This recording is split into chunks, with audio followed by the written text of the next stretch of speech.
Sports presentation. Spot. However, the Saskatchewan Roughriders prepared for it, although not a particularly good move over there on the part of Ray Elgard. Rather than catch the ball, it almost looked Ron as though he was trying to throw it out of bounds. It sure looked to me like he's going to bat it right out of bounds. Rather, he had the opportunity to just catch it. I don't understand that, but it's not a bad way to start to try to drop it into that hole back there and go get it. But Elgard was there to make the play, and they did get the ball back. So I guess that's all that matters. Well, the Saskatchewan Roughriders pleased to have Joe Paopao back in the lineup, calling the signals. The experienced quarterback missed last week's game against Calgary because of a bruised shoulder. Paopao caused the Bombers some problems in preseason. Paopao throwing over the middle. There's a penalty flag on the play. The pass was intended for Tim Kearse. Holding will be charged against the Saskatchewan Roughriders. John Ireland, the referee this afternoon.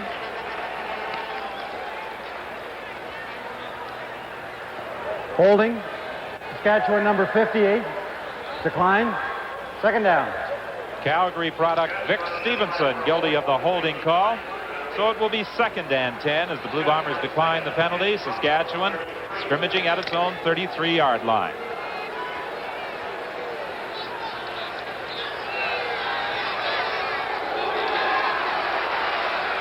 Little swing pass to Kearse over the middle. He'll get the first down. Out to the 45-yard line, taken down there by David Shaw. An extremely deep drop there by their linebackers, and Kearse just came right underneath those linebackers and came wide open. Well, they run Kearse underneath it, and then DeFrance goes down about 14 and crosses deep. Just hit the short man. As you say, Leo, the linebackers get out of there. That's the only guy left. Well, that's one advantage that maybe the Saskatchewan team sees, and that big speed that Winnipeg's got, and that's that they'll get deep in a hurry, and maybe they can throw under them.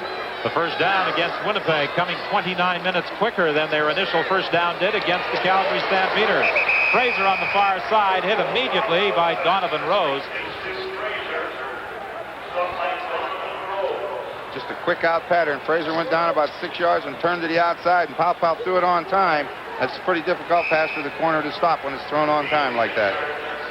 Well, we've seen Joe Paopao over the years, when he has a hot hand, look about as good as anybody, and then we've seen him at other times look very lackadaisical. So far this afternoon, he looks like he's got some spring on that ball. Well, he hit the first two, and that gives you confidence. Handoff straight up the middle, and Craig Ellis has the first down. Craig Ellis ranks number 5 among CFL rushers. He is also the Saskatchewan Roughriders' leading pass receiver. He's made a contribution of over 700 yards to their offense. Well, he's played well for him, not only on offense, but returning those kicks. He's their leading receiver, I believe, but he's an excellent kick returner. He had a 92-yarder, the longest in the CFL, against Calgary last Sunday night. First and 10, Saskatchewan. They are at the Winnipeg 53-yard line. Penalty flag on the play. Paopao having difficulty finding the receiver. Down he goes. Tony Norman was the man who got to him from his defensive end position.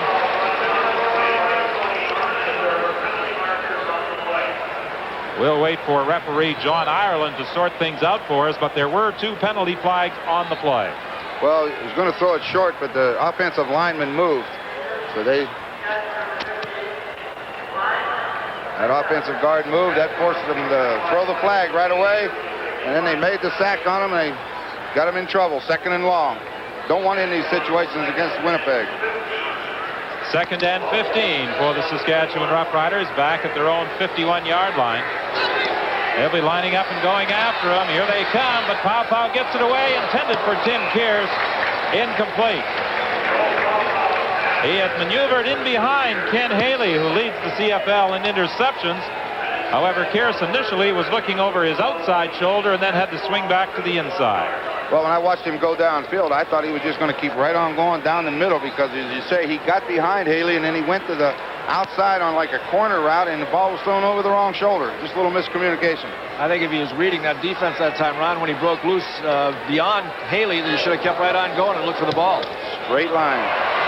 Not a good kick by Hickey. As a matter of fact, it will go out of bounds in the vicinity of the 33-yard line. So that's where the Winnipeg Blue Bombers will take over after just a 28-yard punt by Paul Hickey. We have 11:58 remaining in the opening quarter. Bombers with their first offensive series. The ball between the 32 and 33-yard lines. That 28-yard kick by Paul Hickey. giving the Winnipeg Blue Bombers better field position than perhaps they had anticipated. Tom Clements, the starting quarterback. Willard Reeves, the leading rusher in the CFL. Boyd and House and Poplawski and Murphy, the receiving corps.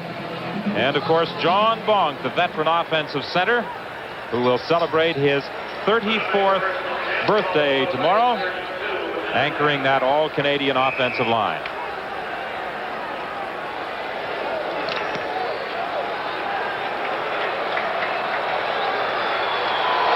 Well, the Winnipeg Blue Bombers have made a change. They have Sean Kehoe in there in place of Dan Hucklack. The give is to Willard Reeves, and Reeves got to the line of scrimmage, stopped there by Rick Moore. Moore, who was a member of the Grey Cup champion Toronto Argonauts last season, went to the United States Football League, came back to the Argos, was subsequently traded for Vince Goldsmith, and they have made some adjustments defensively. Up front, they're the same. Ken McEachran is not dressed. His spot has been taken by Ken Rose. McEachran suffering an injury last week against the Calgary Stampeders. It's going to keep him out for a few weeks. On second down, Clements with the time, throwing deep for Boyd. He's got it.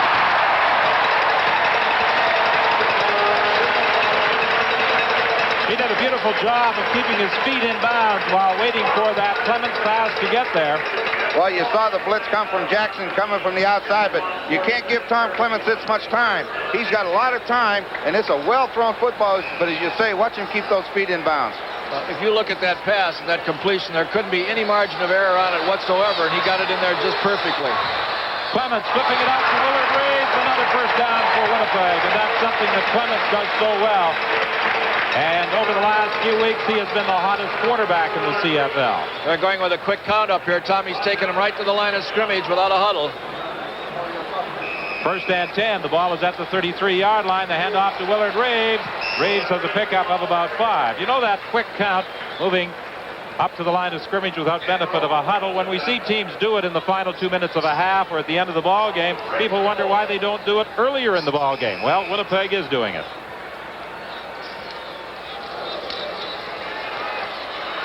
Clements is in trouble. He goes down back at the 37-yard line, caught there by Ken Rose. Ron, as a quarterback, perhaps you can offer our viewers an explanation about that 2-minute drill and why it isn't used more often during the course of a game. You know, Don, there's a lot of things you can talk about. One thing it does do, it does not allow the defense to get their signals from the sideline. This time the Riders, however, did change their defense. Instead of playing zone, played a man-to-man and blitzed Johnson as he was in on the sack. So this is one thing. Another thing you can do on a hot day, you might be trying to wear those big defensive linemen out, not give them a chance to get their breath.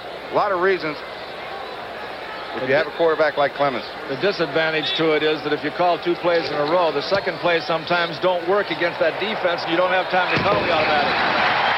Well, the Winnipeg Blue Bombers are on the board with a 44-yard field goal by Trevor Kennard. 9:57 the time remaining in the first quarter. In case you've just joined us, it is a scorcher this afternoon. 35 degrees is the temperature. The wind blowing out of the southwest, and that is a hot wind. Another thing about that quick huddle is that your offensive line gets used to coming out and getting set. And when they go up the line of scrimmage without coming out of a normal huddle, a lot of times they're a little disheveled too, and that causes them to be a little bit off on their timing. First and 10, Saskatchewan from the 35-yard line. Penalty flag on the play. They flip it out to Craig Ellis. It was deflected at the line of scrimmage by Galbert Fowler, but Ellis still made the catch. However, he loses about 2 yards on the play. We're going to get an illegal substitution against the defensive back 24, Haley. The Bombers wasn't in the ball game, and the safety man, Flagle, tried to adjust, and Haley ran on the field too late. There's the signal from referee John Ireland. So the illegal substitution moves the ball to the 45. It will be first and 10 there for Saskatchewan. Illegal substitution. Winnipeg number 24. First down. Now, we talked to Cal Murphy before the football game. As you see him go back there, the ball was almost knocked down, and that's the kind that gets intercepted. But as Ron pointed out, there was an illegal substitution, so to no avail anyhow. Craig Ellis fought his way for a gain of 5 yards. He appeared to be stopped at the line of scrimmage, but he kept on twisting and squirming. And a little slow in getting to his feet is Tony Norman, but he appears to be all right. I was going to say, Don, we talked to Cal before the game, and he ensured us that there was no way that they were going to take this team lightly. But if these players do, and especially in this heat this afternoon, this Regina team's awful hungry, and they can jump on them in a hurry. Well, the Saskatchewan Roughriders have a record of 1-5-1 coming into this ball game. Pass complete for a first down. No, they rule no catch for Ray Algard. There's also a penalty flag in the Saskatchewan backfield.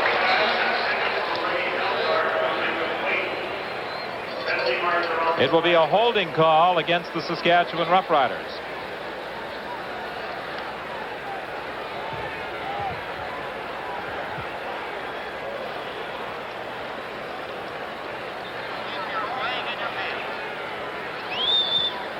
Holding, Saskatchewan number 57. Second down repeated. Linebacker will blitz. He moves out. Elgard goes down, and there's nobody underneath the coverage. He should make this catch, but he's going to be called back. You see the blitz go, and the linebacker run out of there. It's wide open in the middle, but they got called for holding, so it doesn't matter. Second and 15. Foul, flipping it back to Greg Fager, and I don't think that was really a planned play. No, I would hardly think that that's a planned play.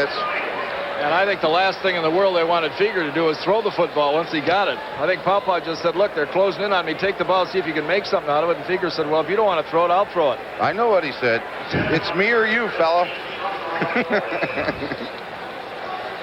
I did that one time. Handed it to a guard. Did he throw it? No. Got hammered.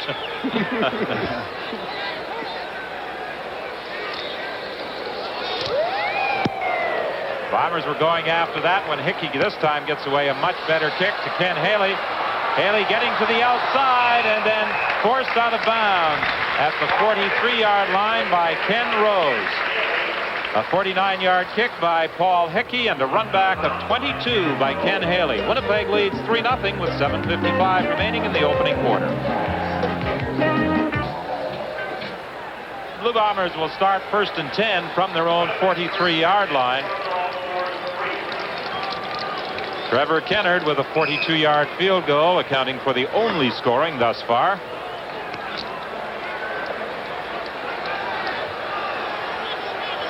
Bombers with a record of 6 wins and a loss. Their lone loss in the season opener at the hands of the Calgary Stampeders.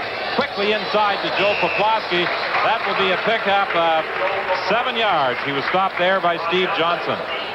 They brought the outside linebacker from the weak side, and as soon as Clemens saw him come, he just gave the ball to Poplawski. Well, Tom Clements read the blitz. Watch 42. He's blitzing. The outside backer's blitzing. He just raises it up. And not only does the quarterback have to read that, Poplawski has to see that and know that if they do blitz like that, he'll get in the middle and I'll be there. You throw it. As soon as that linebacker passes him, he looks over his inside shoulder and looks for the ball. 2nd and 3, and they won't get it. Willard Reeves was met right in the hole by Al Johns.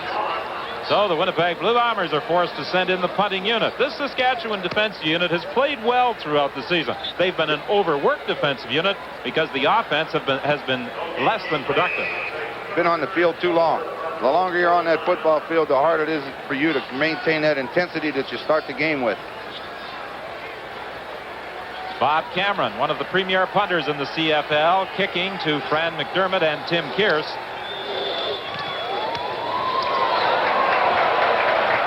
Kearse retreats to his own 5-yard line. Caught there by Scott Flagel.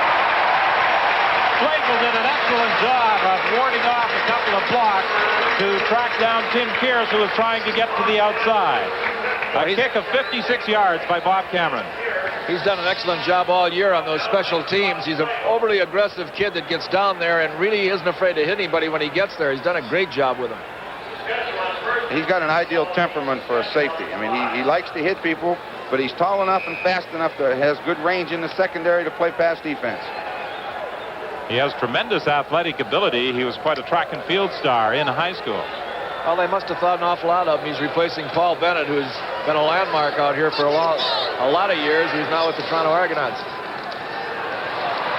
Pow throwing to the sidelines and going out of bounds is Greg Figure with a gain of 8 yards. Pow was being chased in behind his goal area by Tyrone Jones, and he was fortunate to find Figure open down the sidelines. It's a kind of a strange pattern to throw into the sidelines. 3 receivers to one side of the field. Doesn't give you a lot of working room, but maybe the Bombers are overshifting wide side and it's open because they did complete it for 8 yards. You take anything down there. Wallace comes out wide left. It's 2nd and 2, Saskatchewan. Right at the line of scrimmage, Craig Ellis was hit and then driven back. He tried to go up high, but there were 4 people waiting for him. Well, they were just sitting in that hole waiting. Well, they're ruling that his forward progress carried across the 15-yard line. I guess by going up high. The plane of the ball carried over the 15.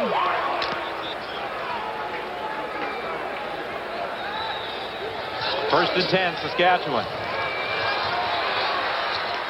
Pow throws a completion out to the 29-yard line. That will be another first down. Well, it looks like the rest has helped Joe Pow. He's right on target today. Krista France on the receiving end of that throw. Just a little play action. DeFrance just runs down and finds a hole between the linebackers, being covered pretty well, but Pow got it in there. Pow has hit on 4 of his first 5 attempts. Sam McCallis has gone in. Doug McIver is out. Sideline pattern, and Victor Wallace makes the catch, but it was almost 6 the other way for Donovan Rose. Donovan Rose is getting close. They've thrown 2 quick outs on him, and the next one he's going to be there. They better throw one deep quick. Get him back off of him. They better pump out there and have him turn up the field. Turn up the field. You talked about Paul Bennett. Well, Bennett was traded to the Toronto Argonauts just before the end of the preseason schedule for Donovan Rose. 2nd and 4 after that 6-yard pass. Intended for Tim Kearse, incomplete. 4:09 is the time remaining in the first quarter. The only scoring, a 42-yard field goal by Trevor Kennard, as the Saskatchewan Roughriders send out their punting unit again.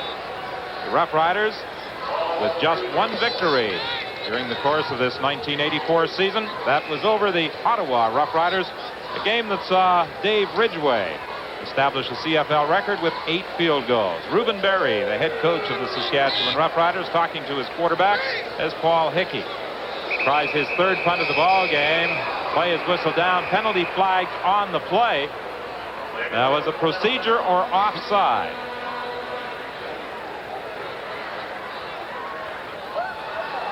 Offside, the charge against the Winnipeg Blue Bombers, so the Saskatchewan Roughriders will retain possession. I'd say that defensive line or the... Offside, Winnipeg number 66, first down. That defensive line on the team that's trying to penetrate to get to that kicker have got to look over at those yard markers and see, and if it's 5 yards or less, they've got to really be careful of that offside, because that's one of the biggest mistakes in the world, to make that mistake down here and give somebody a first down. He did get back, but he must have made contact, and they whistled it dead. Peter Vandenbos was the man who was offside on that play. Intended for Stu Fraser. Tyrone Jones was pressuring quarterback Joe Pow.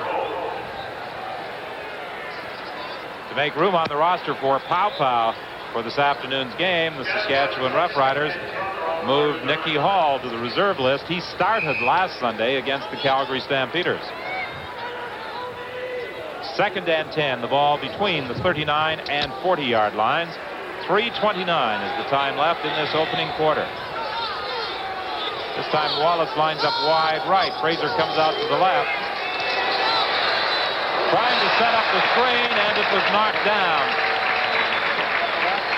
I believe it was Casey Afalapa who knocked that down. He's number 61. He's out of the University of Hawaii. And Afalapa is replacing John Sturdivant, who is going to be out from 4 to 6 weeks. He was picked up by Winnipeg when the British Columbia Lions placed him on waivers. He only arrived in Winnipeg on Monday night. Didn't have a great deal of time to prepare for this game against Saskatchewan, but he's playing that defensive end spot on the left side. James Murphy goes back to his 20-yard line. They set up the return to the right.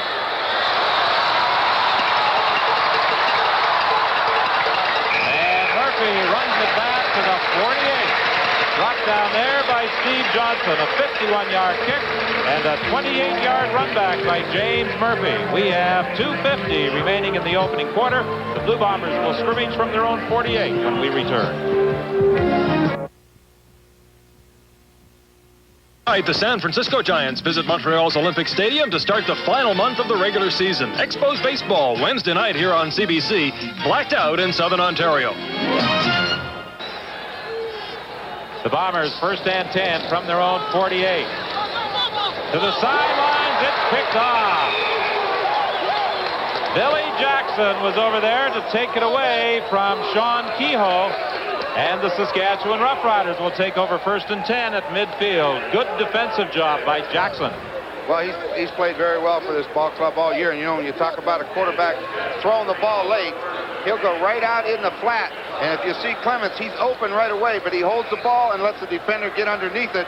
And it's just a little bit late, Leo. You see the linebacker running with him. He shouldn't be able to cover him. And he just threw it a little bit too late, and he's got inside position. The linebacker just came at a 45-degree angle and just sprinted out there, and he didn't get the ball over him. That's the 10th time that Clements has been intercepted this season. Throwing deep for Stu Fraser, incomplete. Don, I'll tell you one thing. They're having an awful time blocking Tyrone Jones. He has been all over Pau Pau a couple times, but watch the hit that he puts on him this time.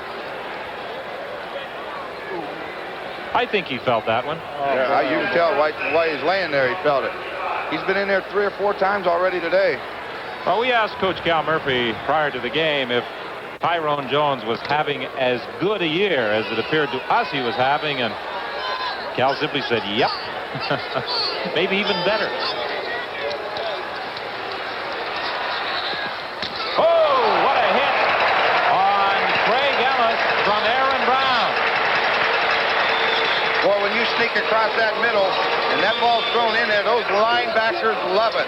You'll see Craig Ellis. He's in the backfield now. He's just going to sneak across the field. There he is. But watch Aaron Brown. Well, they said you can get underneath us once or twice, but we'll be looking for you coming across after this. And they saw him coming all the way, and when that ball was in the air, he closed the distance and really put it on him. He said, we'll give you 3 yards and a headache. There's McIver sitting there as the thinker. Well, Doug McIver suffered a knee injury earlier in this quarter. His spot has been taken by Stan McCoast. There's a good kick by Paul Hickey. It'll sail into the end zone. James Murphy is going to let it roll through the end zone for a single point. That comes with 1:23 remaining in this opening quarter.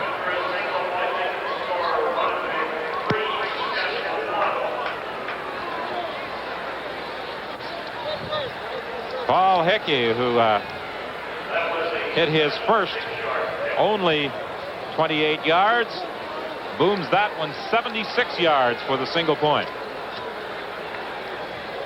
I think as this ball game wears off, we're going to get an indication of which is the best conditioned team, because this heat is overpowering this afternoon. And you can notice them coming off the field offensively and defensively already. They're beginning to wilt a little bit. They're looking for the wet towels every time they come off the field to drape over their head. Willard Reeves gets the call, gets some blocking.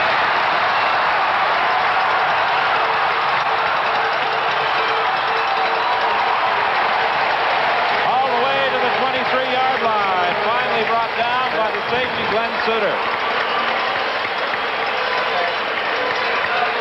That's the play right. 52 yards for Willard Reeves. That's the play right there that Willard Reeves does so well. You watch in front of Willard Reeves, Huckleluck go out and kick out the outside man right there, and he kicks it up inside. Got a guard in front of him and turns on the jets. His this guy was always about one step away from breaking it. He stopped right there and tried to change his direction, and they caught him from the back. But that was a great run. 52 yards for Willard Reeves. Now this is Tom Clements running with the football to the 15-yard line. Brought down by Billy Jackson. They put good pressure on Clements that time. He really didn't have a chance to set up. He planted that back foot, and then just kind of leaped over a couple people to get through there. And I know Coach Cal Murphy cringes every time he sees Tommy pull that ball down and start running with him. As nifty as he is and as many yards as he gets, it's still very dangerous. He's been hurt on numerous occasions now running with football. It's 2nd and 2, Winnipeg. The ball at the 15-yard line of the Saskatchewan Roughriders. 2nd and 2. Penalty flag on the play. Pass complete to Rickhouse. First down at the 5. He was upset by Fran McDermott. That is also the final play of the opening quarter. However, there was also a penalty flag on the play.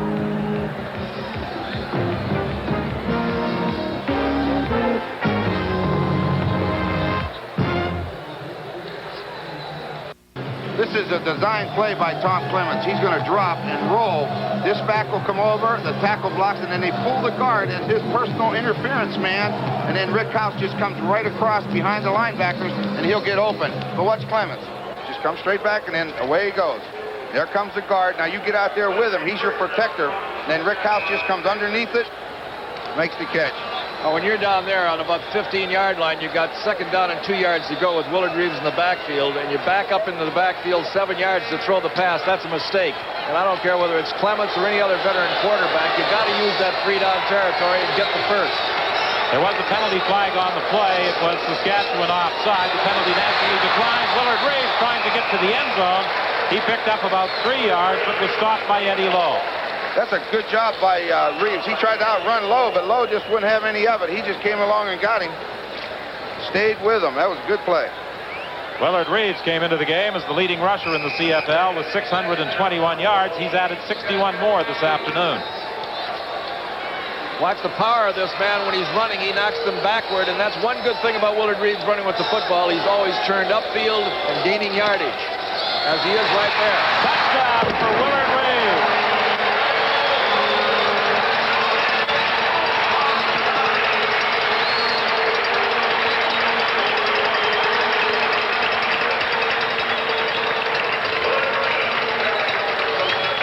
You see who he lands on, Leo? His lead back, Kehoe. Kehoe's his lead back, and I gave Huckluck credit before for making the block. Kehoe has been in there, and you'll see Kehoe lead Willard Reeves right through the hole.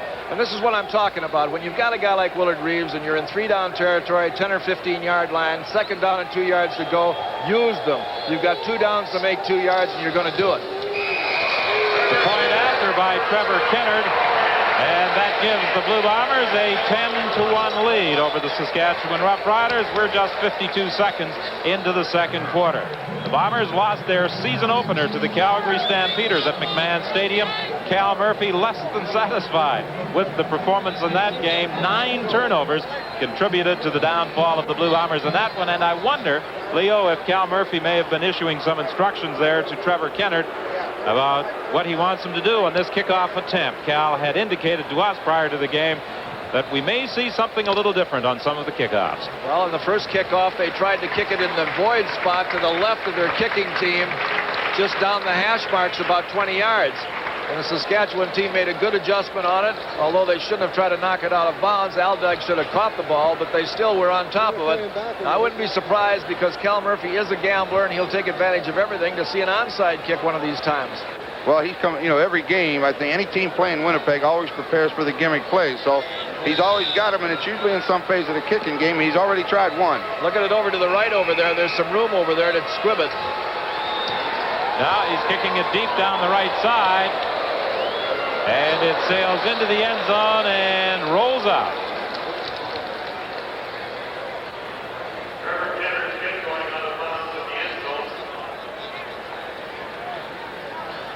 So it's a first down at the 25-yard line. The Saskatchewan Roughriders without the opportunity to return that Trevor Kennard kick. This is something that Winnipeg does on a regular basis. They kick it to the right side. Well, I do think have a tendency that way. I think that comes from Cal Murphy. When he was with the Eskimos, they always kicked it to the right corner down there, and they learned to cover one area of the field, and it does make it a little bit easier on your kickoff covering team. It's like anything else in football. If you repeat something long enough, you get it to perfection, and if you keep doing that, you're going to do it about as good as you can do it. Little bootleg pass here. Pow to Elgard, and Elgard gets to the midfield stride. Brought down by Aaron Brown. Ray Elgard, a second-round pick in 1983. He played college ball at Utah. Pow just fakes one way and comes back and had to pull up on that bootleg, but wisely looked downfield, saw Elgard coming across, got the ball to him, and I tell you, Pow makes a big difference with that offense. That's a good pattern by Elgard. He got in behind the linebackers. You saw Frank Robinson, 37, jump, but he could not quite reach it. They say Elgard's one of the physically tougher guys on that football team. That was a gain of 30. Pow firing it to Greg Figger as he could not find a receiver deep down the sidelines. Initially, he was looking for Stu Fraser. Figger was caught immediately by Tyrone Jones. Well, we said they've been running the quick out pattern to the wide side of the field, and this time Stu Fraser went down and ran his quick out and then turned it upfield deep. On all the other passes, we've seen Tyrone Jones in making a tackle. But watch 35 right here. Pow looks for his out. It's not there. He throws to Figger, and look who's there waiting on him to make the tackle. Number 35 is there. He wants that out. He's trying to go deep, but the corner is back. But watch who's sitting there waiting on the tackle. Back to the live action as the pass is complete to Mike Collymore. He was obtained this past week from the Ottawa Roughriders for John Park. Collymore actually started his CFL career right here in Winnipeg with the Blue Bombers. It's a pickup of 8. It will be 3rd and 2. Comes the punt team. They're not taking any chances, or are they? Oh, no, they're very undecided on that sidelines as to field what goal. they're going to do. Here comes Ridgway. They're going to send Dave Ridgway into the game to attempt a field goal. This one will be 55 yards. He'll reach it. He can reach it. He's got a strong leg. He should have the wind with him, doesn't he? If there is one. Well, Ridgway set that record for most field goals in a single game on July 29th in Ottawa as he split the uprights 8 times. It's long enough. It's good. Good kick. Well, that was 55 yards, and he could have made it if it was 65. So it's a 10-4 ball game. The Winnipeg Blue Bombers leading the Saskatchewan Roughriders with 12:01 remaining in the first half. Next week on Sports Weekend, live from Flushing Meadows, New York, the 1984 U.S. Open Tennis Championships, followed by the Distaff Stakes live from Edmonton. That's on Saturday, followed by more U.S. Open coverage Sunday at 4 Eastern here on CBC. Pitts on the kickoff return, and he is upset at the 35-yard line. And now let's get a CFL update, and here's Don Martin. The Argos lead 4-0 in the first quarter at Exhibition Stadium, forced to punt in their own end zone. Montreal's Harry Skipper there for the block. Recovery, a touchdown. The Concord are in front 7-4 first quarter. Now back to Don Whitman in Winnipeg. Well, the Montreal Concord looked impressive a week ago in defeating the Edmonton Eskimos. They are off to a good start against the Toronto Argonauts at CNE Stadium this afternoon. The Winnipeg Blue Bombers from their own 35-yard line. Clements under pressure. He just got it away to Joe Poplawski, and he was dumped in the seat of his pants by Jeff Roberts just as he threw. You'll note the star on the back of the helmet of Tom Clements. Willard Reeves also has one. So has Tyrone Jones. As a matter of fact, the Blue Bombers lead the league in Rothman Stars of the Week selections. They've been named 5 times, and each player chosen gets the right to wear that star on the back of his helmet. Too late. They're lined up. 2nd and 5. Quickly inside, incomplete, intended for Rick House. He's hurt. Well, Fran McDermott saw that coming, and he really come in low on him. I think he took McDermott's helmet right on the knee. In the process, McDermott lost his helmet. Rick House appears to be in a great deal of pain. Well, Clements sees that little dump again, and it's open. House looks for the ball, but watch how fast McDermott comes, and watch that head. Right on the leg, right in the knee area. You see that linebacker come from the outside, and Tommy just looks up, and as soon as he penetrates, House looks over his inside shoulder, look for the ball, but McDermott, as you say, came up there and went right for the vulnerable spot on the knee.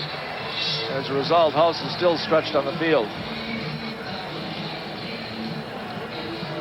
Brand McDermott, St. Mary's College product, 5'10", 180 pounds, a good hitter.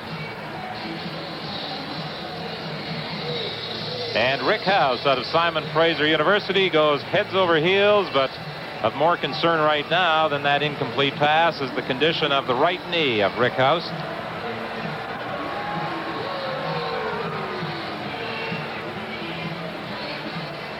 They're checking the patella area right at the kneecap. And I would guess that it's a bruise right on the kneecap rather than some kind of a ligament or a cartilage damage. It's probably just a bruise with a helmet hitting right on the kneecap.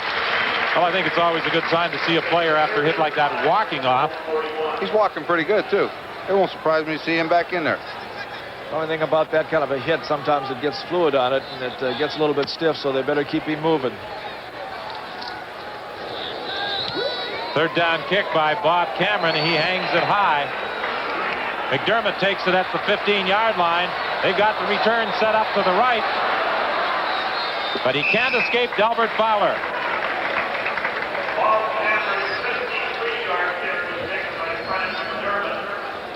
John Pitts was also over there to help out.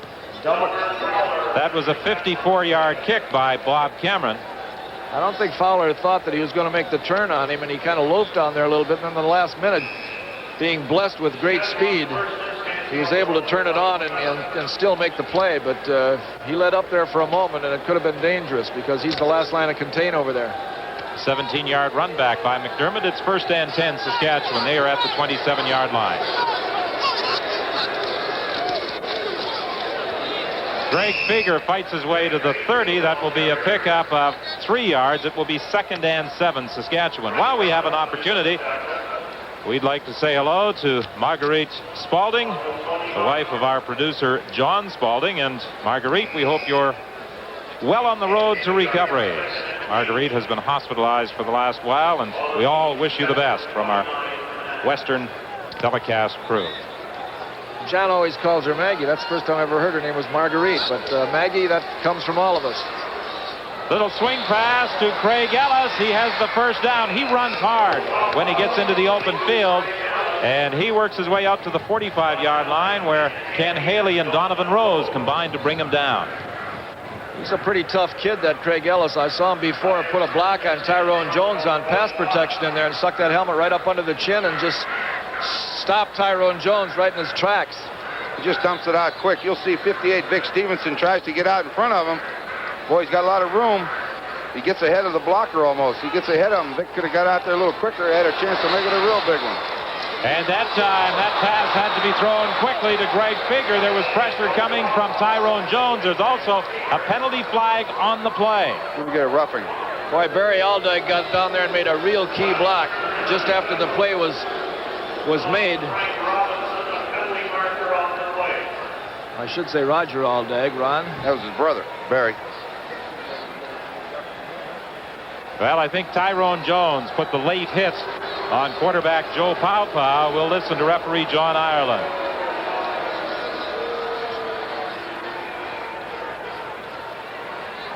Major foul, roughing the passer, Winnipeg number 35. First down.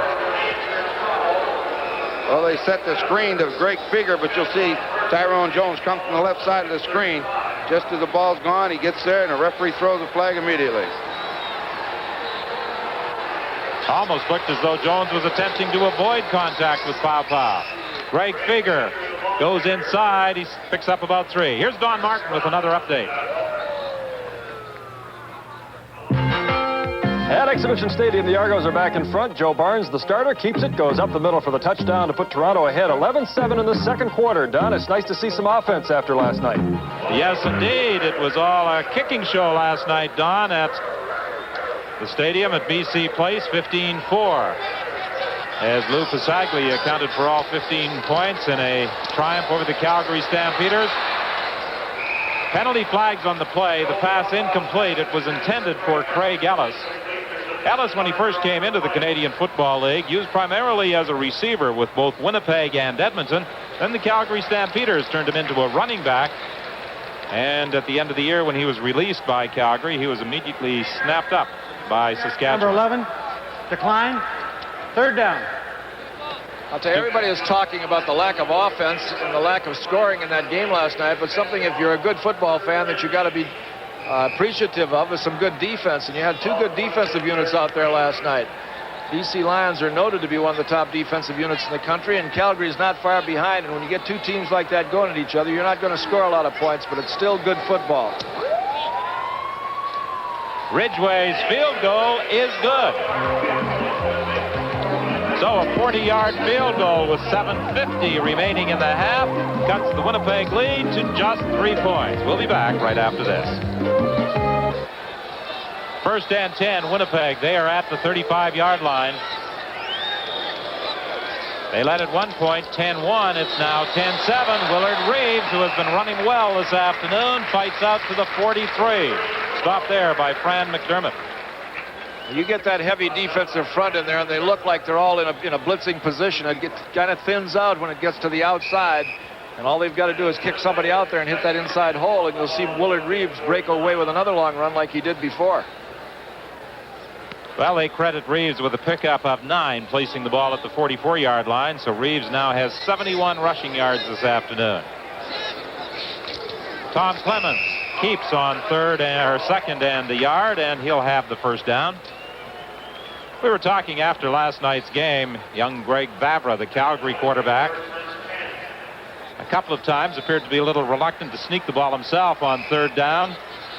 Some quarterbacks seem to have a knack of finding that hole, moving the ball on third down. When that offensive line fires off the ball and you're sneaking for a couple yards, you better get right behind them, because the defense knows that's what you're going to do, and they're going to be up there waiting on them. So you got to get right with them.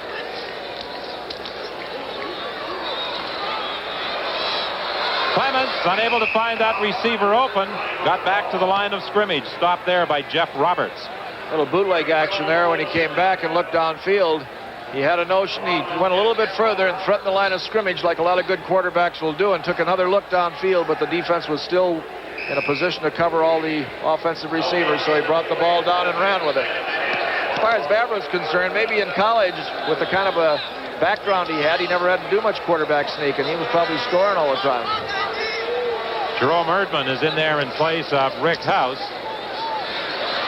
Clements gets away from the initial charge, throws back, intended for Willard Reeves. Actually, there were 2 receivers in the same area, and I don't know whether it was Reeves or Erdman the pass was intended for, but it falls incomplete.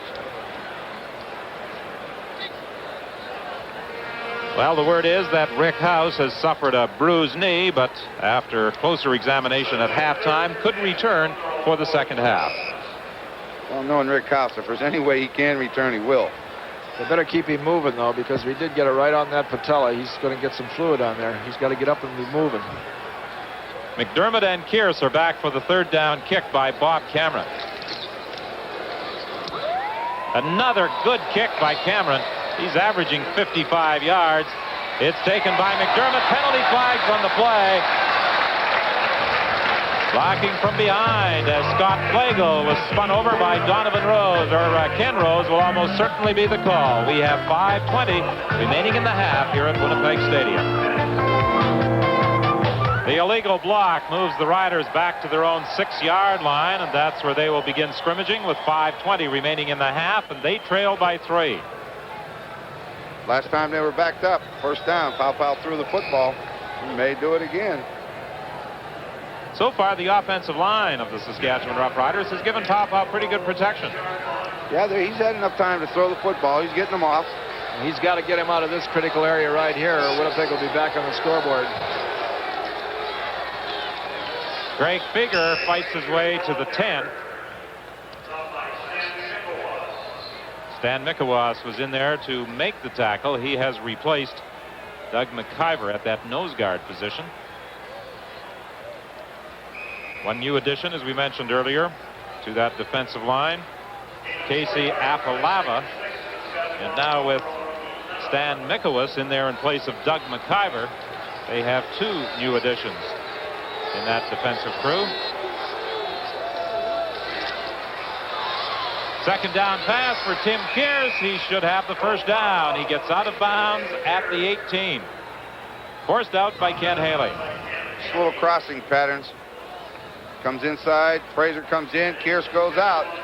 He's open. They get him the football. You see it right here when he goes out there and catches the ball, and he looks for that marker. Gets just enough for the first down. Got hurt, though, on the exchange, and Kearse looks like he's going to have to be helped off the field. Kearse out of San Jose State to the Saskatchewan Roughriders from the British Columbia Lions. That's where he started his CFL career. Mike Collymore will likely come into the ball game to take his place. 4:23 is the time remaining in this first half, and we take a look again at the play, and as he's rolled out of bounds, he gets that leg twisted.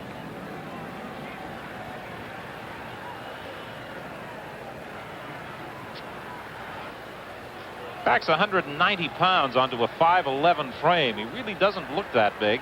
No, sure doesn't.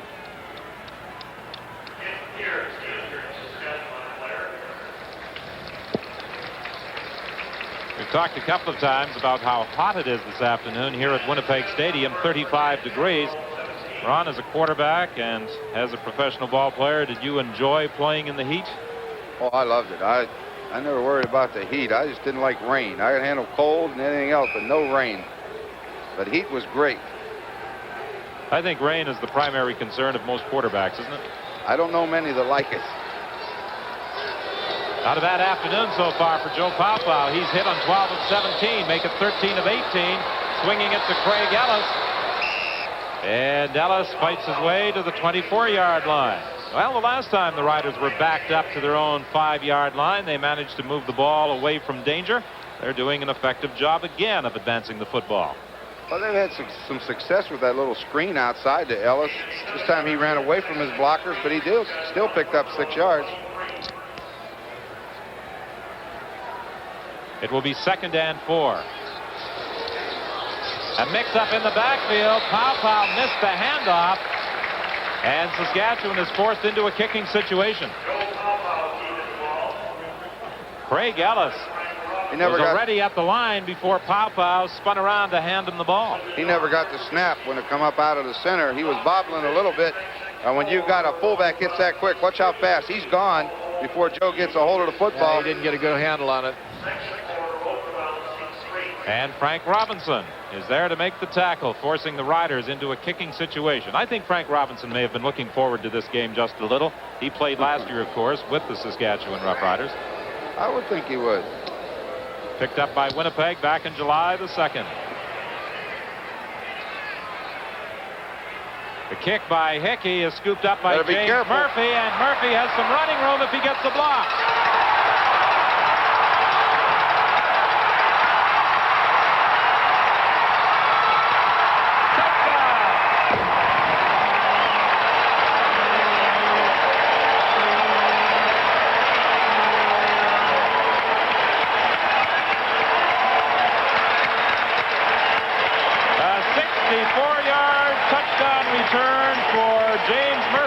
Oh, I'd like to see that one again. Well, I think he may have stepped out of bounds back at about the 20-yard line. Well, we're not no use saying that until we see it, but Don, I think you might be right. There it is. Watch him when he comes across here. He picks up some blockers. Made a nice move in there. Haley didn't do much help for him other than screen somebody, but watch him right there. Well, he was trying to tiptoe down the sidelines, and apparently he did stay in bounds, as the point after by Trevor Kennard gives Winnipeg a 17-7 lead, and we have 2:56 remaining in the half, and the Blue Bombers will be kicking off after that 64-yard James Murphy touchdown when we return.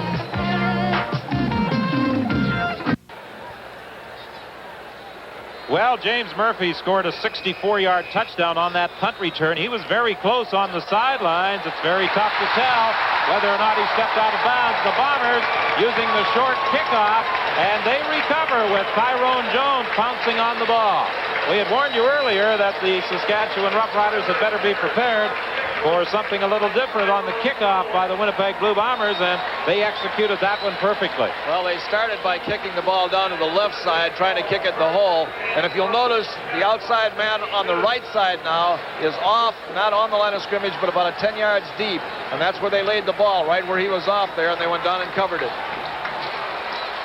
Willard Raves fights his way to the 48-yard line. 2:51 the time remaining in the first half. 17-7, Winnipeg in front. The Bombers have done a good job on the punt return all afternoon, so it really wasn't that surprising that they finally broke one with Murphy. Well, when that ball hit the ground like that, everybody just assumed he'd just fall on it, and they gave up contain on him, and he got outside of him. Graves has now rushed for 75 yards. Tom Clements on 2nd and 6, looking over the defense. Jeff Boyd on the sidelines, and he's brought down by Ken Hinton. Remember, at halftime, in addition to the highlights of the two games this afternoon, we'll have the Prêt-à-Terre from Montreal as a halftime feature. Tommy's had a lot of success with his sprint out patterns, and again, just turned out to the sidelines right there. Boyd did, and just got enough for the first down. And what Winnipeg's got to do now is try to get another score on the board, and what Saskatchewan's got to do is go in there with the score the way it is, and don't give them anything else. From just inside the 40, 1st and 10, Winnipeg. Joe Poplawski to the 20, to the 19-yard line.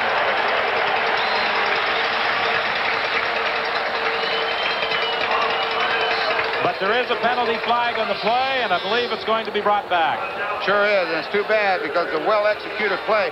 Teams have been getting away with using safety blitzes all year, and the Bombers do a great job of picking up the blitz, and Poplawski got to the open area, but it's going to be called back. Holding, Winnipeg number 50. First down repeated. Mark Moores guilty of the holding call. So that wipes out a big gain on the pass from Clements to Poplawski, and it's 1st and 20 now, just inside the 50-yard line.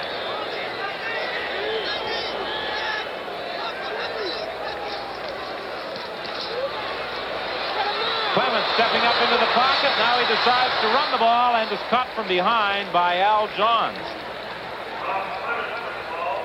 He got 9 yards back. Well, those linebackers were real deep that time, so all he did was couldn't find what he wanted. Back, but the linebackers are deep. He'll be okay. He'll get through there. Now he makes a decision, and Al Johns is coming from behind. Al Johns was taken down once in the play. He managed to get back up and chase down Clements and catch him from behind. Kevin Mills just came in with a play from the sidelines. Sideline pattern for Boyd, incomplete.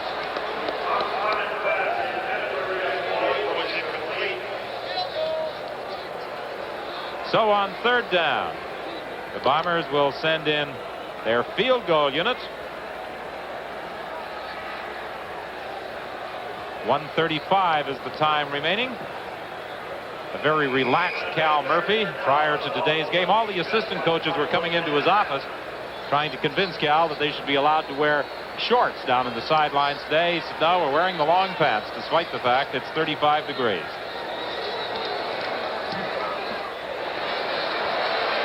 Kennard's field goal is wide, and Glenn Suter in the end zone concedes the single point. It's now 18-7 with 1:27 remaining in the half. Well, that may be a big point by the time the ball game's over. He had plenty of time to bring it out, Ron, to the 5 or the 10-yard line.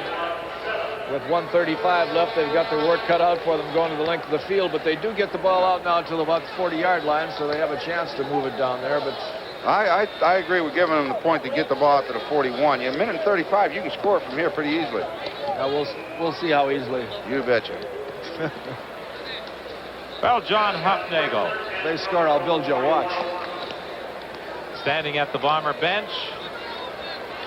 And his role primarily as a backup this season with the Blue Bombers, but when he has been called upon, he has been most effective in a relief position. Craig Fieger should be close to that first down. They rule that his progress had carried to the 52-yard line, and that is a Saskatchewan first down, a gain of 11. Well, that Winnipeg defense swarmed to the football, don't they? There was a lot of blue jerseys in on the end of that hit. 1:17 is the time remaining to the sidelines. And that will be another first down as Wallace fights his way to the 47 of Winnipeg, as the Saskatchewan Roughriders now try to move over the football without benefit of a huddle, trying to get this next offensive play underway quickly. They're working on the one-man pattern on the outside. Sideline to Chris DeFrance. He goes out of bounds at the 39. And that stops the clock. And they're moving that ball down there. I'd hate to see you have them score. How are you at building watches? I know they still have a minute and 5 seconds left. This time, instead of the outside receiver going on a quick out, he goes deep, and DeFrance breaks to the outside, makes the good catch, get out of bounds, stop the clock. Still a minute and 5. Well, they're working here to the outside. They better stay away from David Shaw on that outside. He's going to come up with one. Not if you throw it on time. He won't. Not if they throw it to Donovan Rose's side. Going to the post. Here we go. Throwing deep, intended for Wallace, incomplete. He was being covered by David Shaw. That's okay. That's a good throw. Sooner or later, you got to put one down the field. You might as well try to get it all at once. He overthrew it. Everybody. He wasn't open either. After last night's game, gentlemen, weren't you lamenting the fact that there have not been many post patterns thrown this year? A lot of teams seem to go to that sideline game. Well, they're using the sprint out so much that they want to sprint to the wide side of the field and throw the football. But if you go back and that safety's not in the middle, there's an awful big area in there to pick on. Well, the 3rd and 3. BC Lions found that curl area pretty good in there, too, after a while. 3rd and 3. Craig Ellis, and he is stopped right at the line of scrimmage, but there are also penalty flags. Tyrone Jones was there to make the tackle. Don, I'll tell you something. That's going to be procedure against Saskatchewan. Now, this is just something that I was taught a long time ago. Whenever you are going to run the football, do not go on the quick count. The last time they tried it, Pow missed the snap from center. Saskatchewan number 68 declines. This time, First down. they have a procedure call. The linemen, when you need 3 yards or something, let those linemen get set down and come off the football. That's exactly right, Ron. You come up there and go on that quick count, you can't do it. See, Skullroot moves. And once he loses his momentum, the play's dead anyway, and they're trying to run a toss to his side. That was the point that I was trying to make before when Tommy Clemens had the quick huddle. He had him up the line of scrimmage, and those offensive linemen don't get set. Clemens will lose the football. Picked up by the Saskatchewan Roughriders. Roberts has it and gets to the 16-yard line. Well, that's a rather startling turn of events. The Winnipeg Blue Bombers, with 56 seconds remaining in this half, appeared to have control, but suddenly the Roughriders get it back. Well, Al Johns, number 62, the pressure comes from the outside by Moore. He steps up. Now, Johns makes the hit and causes the fumble, and there's the big fella, Jeff Roberts. He kicks it around a while, but he finally gets a hold of it. And another big fella, Chris Walby, made the tackle. And Roberts isn't going to give up possession of that football either. So it's 1st and 10, Saskatchewan. They're at the 16-yard line. Joe Powell's in trouble. Throws into the end zone. Touchdown. Chris DeFrance is there. What kind of watch are you going to build me?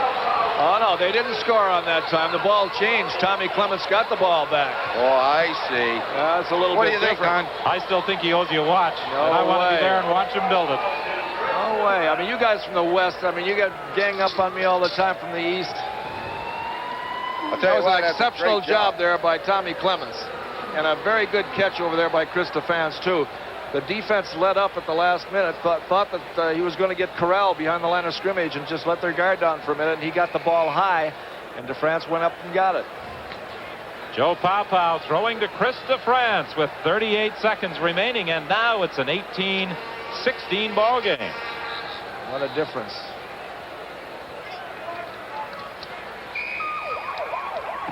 And the point after by Dave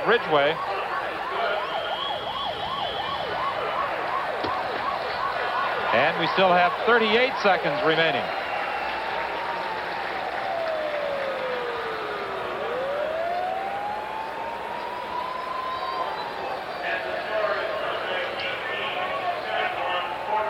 Well, I said 18-16. I should have said 18-13 in the point after, making it an 18-14 ball game. As we take another look at the touchdown throw, Pow to Chris DeFrance.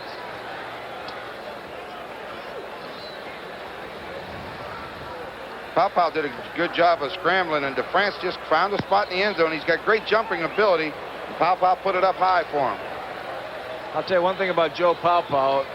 His record has been, and his history has been, no matter whether he's got a bump or a bruise or anything else, he'll get in there and play. And even with that bad shoulder that he had a hard time keeping him out. He's a tough guy. Well, that certainly should provide the Saskatchewan Roughriders with a lift going to the dressing room at halftime, getting that late touchdown. Kevin Nealis on the kickoff return, and he's taken out of bounds in front of the Bomber bench at the 37-yard line by Jeff Roberts. Roberts is playing another strong game today. He seems to be putting a lot of heat on the quarterbacks. He's got a. He's going to be tired, Leo, in this. I'm watching him right now out there with his hands on his hips walking back toward the huddle. He is really tired. Well, he could be a candidate for our Carling O'Keefe Defensive Game Star Award. I imagine he wouldn't mind having a Carling O'Keefe right now.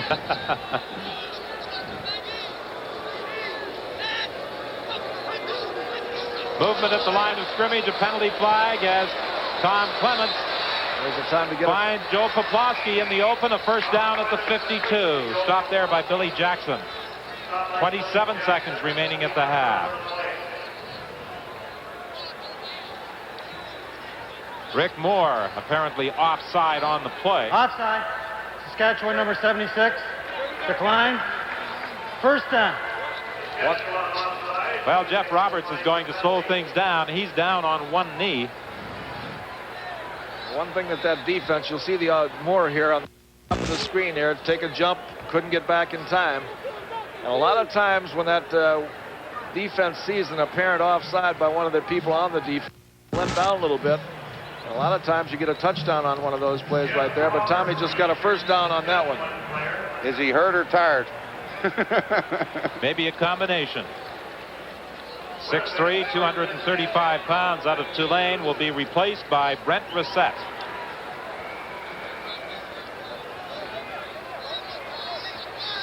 First and 10 Winnipeg. The Blue Bombers at their own 52. They lead at 18-14.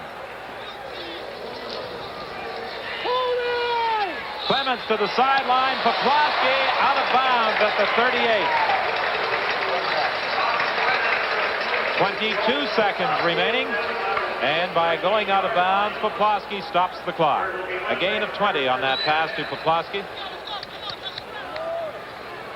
Just comes down the field. They get him in man coverage. He breaks in, and he gets this defensive back turned inside. And when he turns those feet inside, he can't get back out there. Watch how far away from him when the ball's in the air. A little bit too far. He gets out of bounds. Stop that clock. Hand off to Willard Reeves, and he fought his way to the 35. Now another CFL update with Don Martin.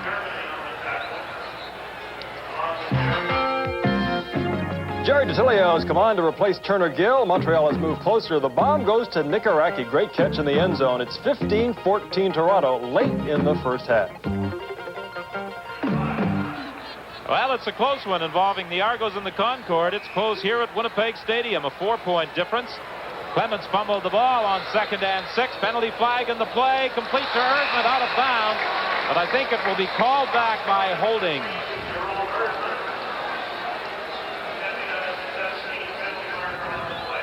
I've got to wonder about the advisability of the play before, when 22 seconds left, when Tommy gave the ball to Reeves and let him run with it.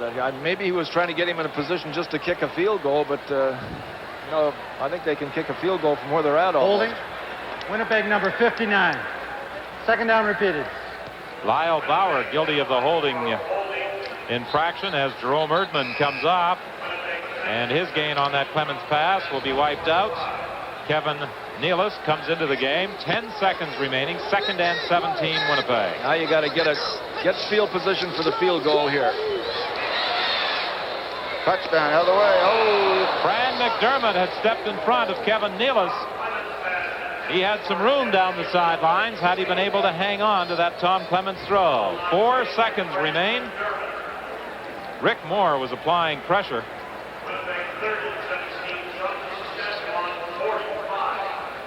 He picked that off. It would have been Katie bar the door because there was nobody there. A 53-yard field goal attempt upcoming by Trevor Kennard.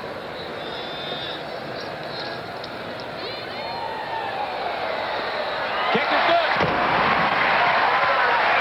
And that's the final play of the half as the Winnipeg Blue Bombers move in front of the Saskatchewan Roughriders after 30 minutes of play, 21-14.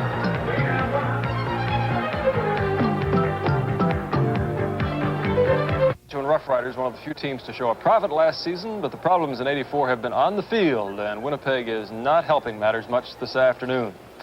The Bombers took the lead in the first half as Willard Reeves takes a 3-yard plunge and goes over for an early Blue Bomber lead, and they added to it before the half was over.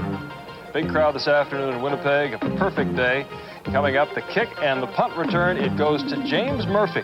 Now watch him maneuver through traffic after he picks it up, sets up the blocking, and heads for the end zone. The question is, did he hit the chalk around the 20-yard line? John McEnroe would have argued. There was no argument from Saskatchewan. The touchdown is good, and the Bombers are in front 17-7. But then the Riders get a break, and it's about time. Following a fumble recovery, Joe Pauw hits Chris DeFrance in the end zone with just 38 seconds left in the half. And that makes it 18-14. The Bombers in front. It's now 21-14 at halftime out in Winnipeg. Saskatchewan still looking for that second win of the season. They trail by a touchdown in the second quarter going into the third quarter out in Winnipeg. Big day in the CFL. A couple of teams at or near first place and a couple looking for the upset. In Toronto, the Argonauts have the lead, but Montreal has been tough at Exhibition Stadium. First quarter, the Argos leading at 4-0, but the block punt from Harry Skipper results in the Montreal touchdown, and they are within. Actually, they're in front by 3, 7-4. Then Joe Barnes takes it in to put the Argos back in front, but late in the first half, Joe Barnes actually Montreal quarterback Turner Gill is replaced by Jerry DiTilio. He goes to Nicaragua. That makes it 15-14. The Argos in front by 1 point at halftime. And when we return, we'll have the second half kickoff in Winnipeg as the Bombers host the Saskatchewan Roughriders. CFL 84 continues here on CBC. Blue Bombers will take a 7-point advantage into the second half of this first of a home-and-home series against the Saskatchewan Roughriders. And the temperature has gone up a degree since this game started. At kickoff time, it was 35. It's now 36 degrees, which converts to 97 degrees on the Fahrenheit scale. I'm glad you said that, Don, so I'd know. Well, whether it's Fahrenheit or Celsius, it is hot. Ron, that one guy at Winnipeg Stadium. That one guy had a pair of legs like Ron. Looked like 2 straws in a milkshake. So it's come. Okay, Leo. I think he's upset, Ron, because he has to build you that watch. You bet you he does. Oh, you guys.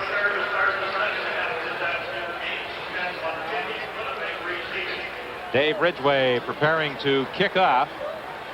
Willard Reeves and Kevin Nealon back for this kickoff to start the second half. Nealon camping under it at the 5-yard line. Uh-oh, he's got to see him. And he's got a good burst of speed, but he runs out of room on the sidelines. He was trying to follow the blocking of Willard Reeves, but he was forced out at the 37-yard line. Statistically, in the first half, the Saskatchewan Roughriders had more first downs than Winnipeg. They were only 4 yards shy in terms of net offense. Joe Pauw put the ball in the air 24 times, completing 17. Tom Clements hit on 8 of 13. First and 10, Winnipeg from the 37-yard line. Clements gives to Willard Reeves, and at the line of scrimmage, he is stacked up. This Saskatchewan defensive unit, Ron, you're familiar with them. They don't blitz a great deal, but They do have the type of defense that doesn't yield much yardage either. Well, they're pretty strong up front. They got those linebackers that are active. And they move around a lot on running plays, but they get good depth. They play a lot of zone defense, and you're not going to get beat for big plays and long plays when you're in a zone. Rick House back in the ball game for Winnipeg. The pass to Dan Hucklack, and Hucklack gets the first down, fighting his way to the 51-yard line. Finally brought down by Eddie Lowe. Clements was under pressure. He got that pass away just in time, and for a moment it looked as though Hucklack was going to drop it. Well, I'll tell you, Billy Jackson came. Nobody laid a hand on him. Tommy's still running. He ends up back there under the goalpost almost. I'll tell you what, that guy came through untouched. Very fortunate, but as it turned out, a good play because of Clements' ability to get away from it. Winnipeg 1st and 10 from the 52. To the sideline, Jeff Boyd, no catch. They rule that he had stepped out of bounds. He was being covered by Ken Hinton. It's the first time they've shown that defense. That's a man-to-man underneath and two-man deep. Clements went to the right guy where you get single coverage. When they go to that, they're double teaming the inside receivers. I think he went outside. I think Boyd thought that he was in bounds on that. Of course, I think the receiver always is a little bit... Most receivers will tell you they never catch a ball out of bounds. Winnipeg 2nd and 10 from the 52. The Blue Bombers lead 21-14. Rick House makes the catch on the sideline and gets to the 27-yard line. Well, fortunately for Rick House, and just as fortuitous for the Winnipeg Blue Bombers, that injury he suffered in the first half, not nearly as serious as it was first feared. What happens, Rick House will go down the field here. Terry Irvin will hold in the flat, and he'll go real deep, and that'll open this area up in there, and he finds them right into that seam. Right behind that linebacker. Watch him just sit down in there. Nobody near him. Rick House with a gain of 32. It's 1st and 10 Winnipeg, and Willard Reeves is hit at the line of scrimmage. A pickup of maybe a yard. Stopped there by Jeff Roberts. Willard Reeves on the inside, his production has been almost nil. On the outside, he's probably averaging about 50 yards on that toss. I don't know why they don't use it. Willard Reeves has carried 11 times now for 79 yards. He had visions before the year started of rushing this year for 1,800 yards. That was the personal goal he had set for himself. The pass complete to Willard Reeves, looking for the end zone. He'll get there.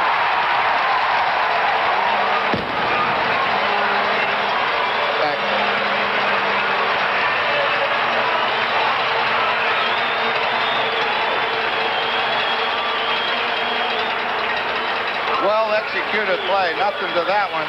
Willard Reeves come out of that backfield and was wide open. Watch the outside receiver, too. The second touchdown of the game for Willard Reeves.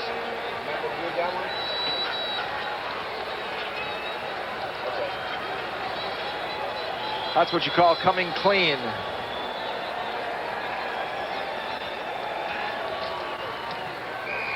Point after by Trevor Kennard, and it's now 28-14. The Winnipeg Blue Bombers leading the Saskatchewan Roughriders. We'll be back with the Winnipeg kickoff after this.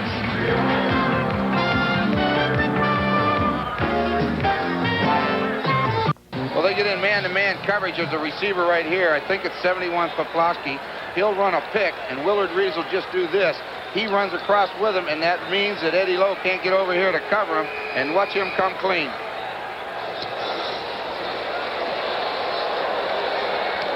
Trevor Kennard's kickoff booted in the end zone, and it goes out of bounds at the 1-yard line.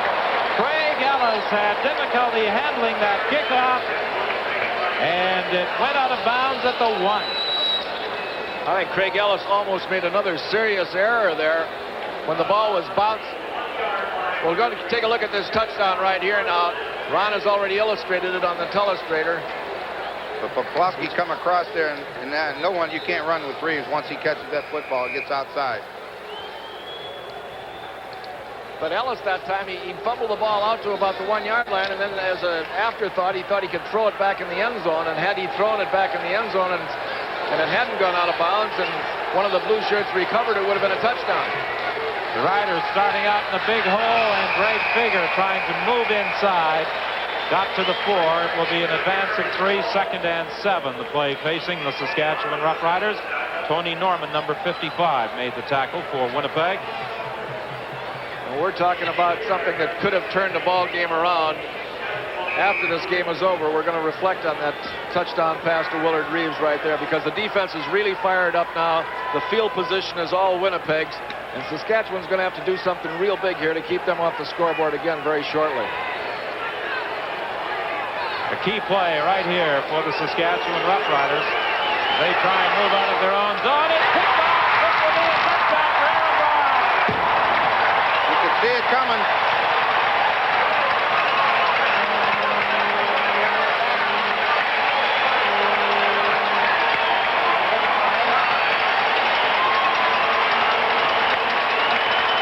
Aaron Brown sitting right here. When Pow rolls, the linebacker goes with him.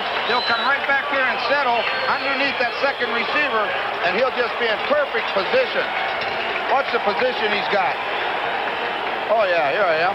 Wide open.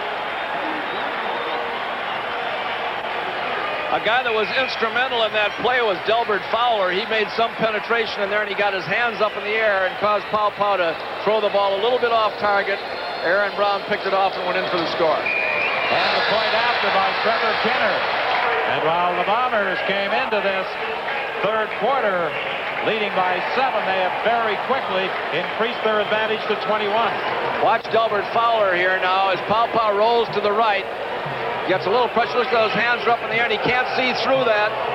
And all of a sudden, the linebacker's in a position to pick it off. Just a perfect pursuit position as far as the pass is concerned. Walks in front of it, takes it in, and it's a big bulge now for the Winnipeg Blue Bombers. And as I said, the momentum has changed completely. You know, Leo, you were talking about the touchdown pass to Reeves, but that play by Craig Ellis back there when it went off of his foot, an unfortunate thing to happen, because it's tough to start out on your own one, especially when you've lost that momentum. And right now, all of a sudden, you're down 35 to 14 and don't know how you got there. Trevor Kinner preparing to kick off again. Do you think he'll try another kickoff? No, What do you think? They're going to play it safe now. They've tried all their bags of tricks as far as these kickoffers are concerned. They got the big lead now. They'll kick it deep. You're going to bet, huh? Okay. And they kick it down the right side again. Craig Ellis starting out from the goal area. He ran into the hit there from Vernon Paul. That's the way you cover kickoffs.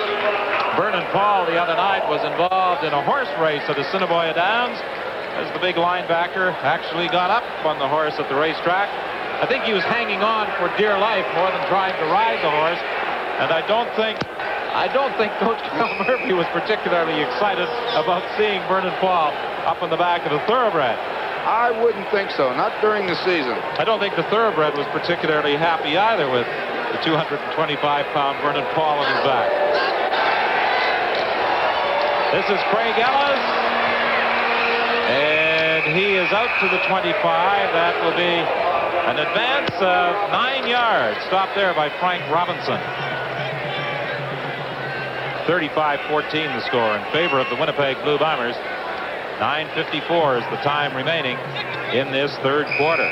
That's that misdirection play. They pull the guard and tackle from the offside, leading it. The guard kicks out, the tackle turns up inside, and boy, they made a nice play out of it. Wallace goes wide to the left. Stu Fraser comes out to the right. They get the first down with Craig Ellis fighting his way across the 30 to the 31. Stopped there by Tony Norman.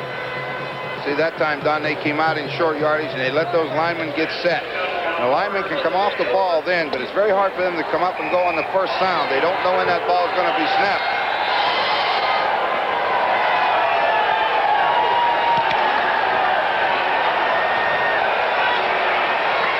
Saskatchewan 1st and 10. The ball is at the 32. Pow managed to avoid a couple of would-be tacklers. The pass intended for Kearse, and it's knocked down by Frank Robinson.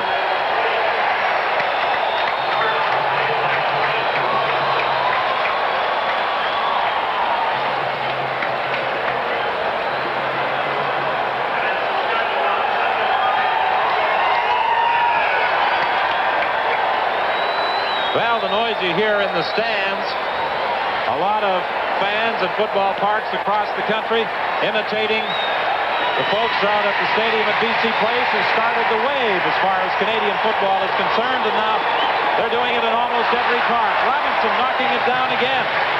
He couldn't catch it. That thing was thrown hard. He just batted it down.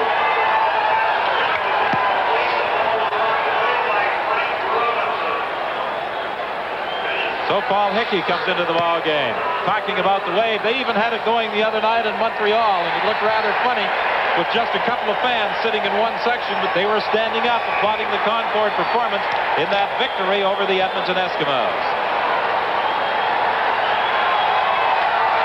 And I'm sure a few of these fans at Winnipeg Stadium this afternoon with the temperature at 36 degrees wish they were under a cooling wave.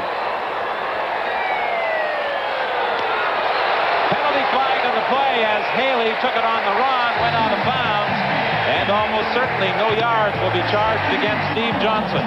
8:19 is the time remaining in the third quarter here at Winnipeg Stadium. No yards charged against the Saskatchewan Roughriders. A second flag as Scott Flagel was guilty for blocking from the rear. So the net result is a 5-yard pickup for Winnipeg. And they are 1st and 10 from the 40-yard line. Willard Reeves picks up about 3 yards. And John Hufnagel is now in at quarterback for the Winnipeg Blue Bombers. As we said earlier, primarily in a backup capacity this year for Winnipeg. But Coach Cal Murphy is not at all reluctant to switch quarterbacks. But with Winnipeg out in front now 35-14, I think he's feeling a little more confident and wants Hufnagel to pick up some playing experience.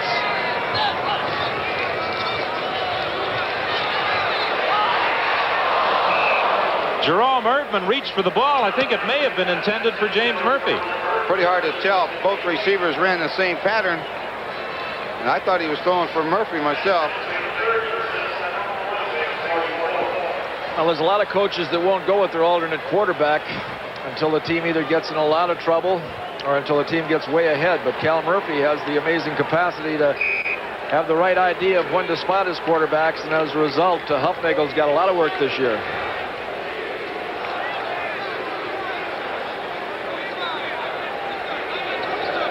Third down punt by Bob Cameron as he stands at his own 30-yard line. Coming after it. Going after it. And Hinton came very close to picking it off. Penalty flag as Kearse takes the punt at the 35-yard line. And Winnipeg's Scott Flagel may be charged with encroaching upon that 5-yard area. John Funk is also in there. But there's the no yards indicator from referee John Ireland. Just for some of the fans that don't understand that 5-yard encroaching area is a circle of 5 yards. Winnipeg number 43. First down. It's a circle of 5 yards from where the ball is touched or caught. And it isn't just the guy coming down the field closing on the man. If he's already past the guy that's going to kick, he's got to stay 5 yards beyond him. 1st and 10, Saskatchewan. They are at the 47. Homer Jordan now in at quarterback as he gives to Craig Ellis. So both teams have made a change in their starting quarterbacks. John Hufnagel taking over for Winnipeg, and Homer Jordan, the Clemson product, replacing Joe Paopao. That's too bad. Joe Paopao had a real good start this afternoon and played, I thought, pretty well for being out that first half. And had a couple of bad things happen to him here early in the second part of the ball game, and as a result, he's out of the ball game. Homer Jordan's pass incomplete, intended for Stu Fraser. Donovan Rose was covering, and the Saskatchewan Roughriders are forced into a punting situation. 6:12 is the time left here in the third quarter. 35-14 the score.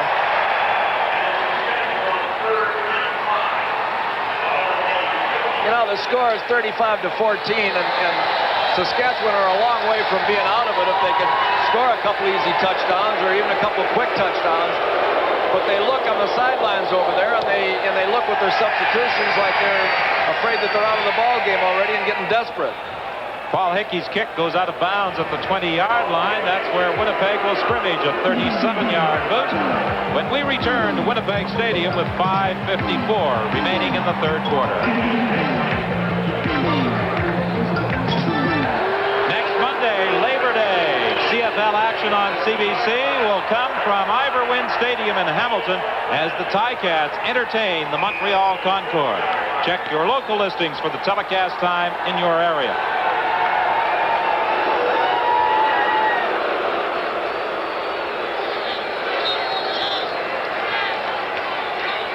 John Hufnagel, his second offensive series. The pitch to Willard Reeves.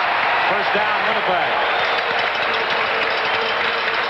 Terry Irvin and Jackson combined to bring down the Winnipeg running back.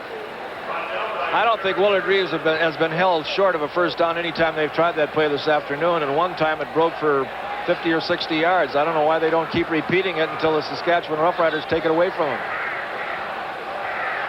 Now they're measuring to see if it is a first down, and the measurement confirms that Willard Reeves got better than 10, very close to 11 yards. Willard Reeves now has 93 yards. He came into the game as the leading rusher in the CFL with 621 yards, and he shouldn't have any problems this season with 8 games still remaining to go over that 1,000-yard mark. And he's got to get a lot of consideration for our Carling O'Keefe Offensive Player of the Game. Hufnagel is caught and dropped by Rick Moore at the line of scrimmage. He may have lost a yard in the play. One of Hufnagel's biggest assets is not running with the football, Ron. Well, it's a well-executed play, but Rick Moore does a good job defensively. He contains them, forces them to step inside, and then he comes back and makes a tackle. We hadn't heard much from Moyer in the past couple ball games, but he's been very evident out here this afternoon.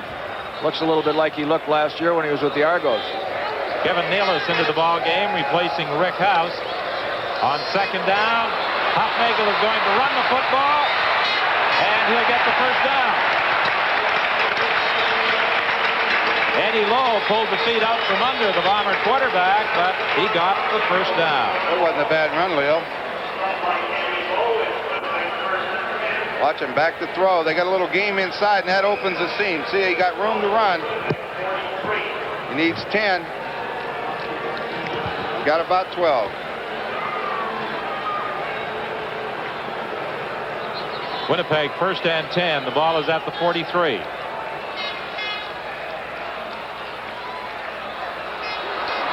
Hufnagel's in trouble. Rick Moore came in to make the stop and dropped the Winnipeg quarterback for a loss as Hufnagel was trying to move up into the pocket. Chris Walby was a little upset with himself because Morris has beaten him again. Hufnagel has enough time. He's running out of it now. Morris is going to come around to make the sack. A little bit of help from up front. But Walby can't be too upset because he had enough time to throw. Anytime you give a quarterback that much time, somebody is bound, even if they run downfield 20 yards, to come back to make the tackle. Second and 16 for the Bombers. Hufnagel trying to run again, this time hauled down by Rick Goltz. And again, Winnipeg is forced to kick it away. And while we're waiting,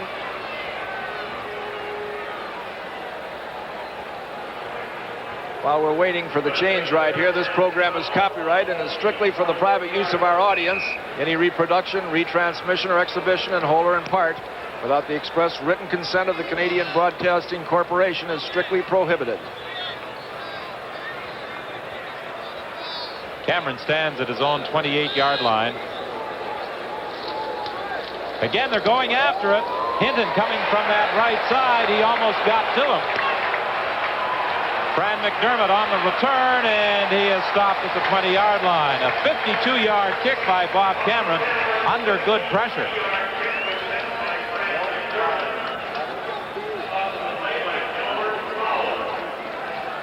Albert Fowler was downfield to make the tackle, but watch number 28, Ken Hinton, come from the right side. Well, they come after it last time also. There's a lot of white jerseys getting in there a little fast. Cameron tried to act, but once that foot hits the ground, he's not protected anymore. Statistically, the Riders don't have bad figures on the board, but they trail 35-14 with now 2:25 remaining. The ball is fumbled. Winnipeg appears to have recovered. Craig Ellis fumbled the ball on the exchange from quarterback Homer Jordan and Stan McCullough. Homer on that loose football. Homer Jones tries a reverse pivot right here, and a handoff, and the ball carrier's already passed him, hits him on the side of the hip, and the ball comes loose. Winnipeg recovers it. A lot of times that happens when you change quarterbacks, and he doesn't have his timing down pat, doesn't have the snap signal just the way he wants it, and gets the ball a little bit late.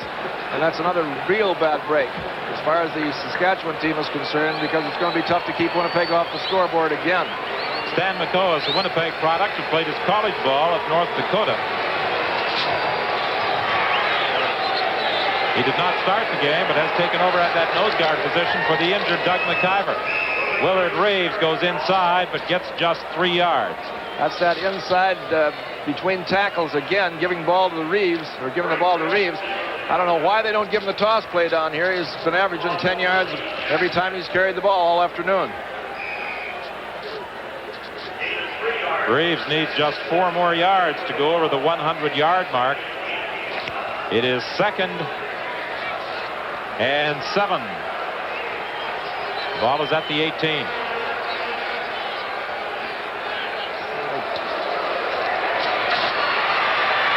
He's going to walk in.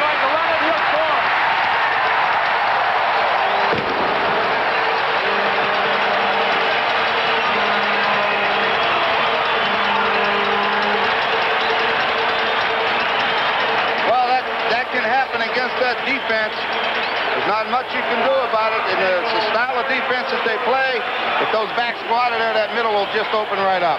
You know, that wasn't a quarterback draw play, but it just simulated a quarterback draw about as much as you can see it. Because when he went back there, he went back with the intent to throw, but as you say, the backs went out of the backfield, took all the linebackers. There was nobody left there, so he just stepped up inside, split that defensive rush, and scored the touchdown. Nothing to it. And nothing to it for Trevor Kennard with the point after, as the Winnipeg Blue Bombers move in front 42-14. 1:18 now remaining in the third quarter.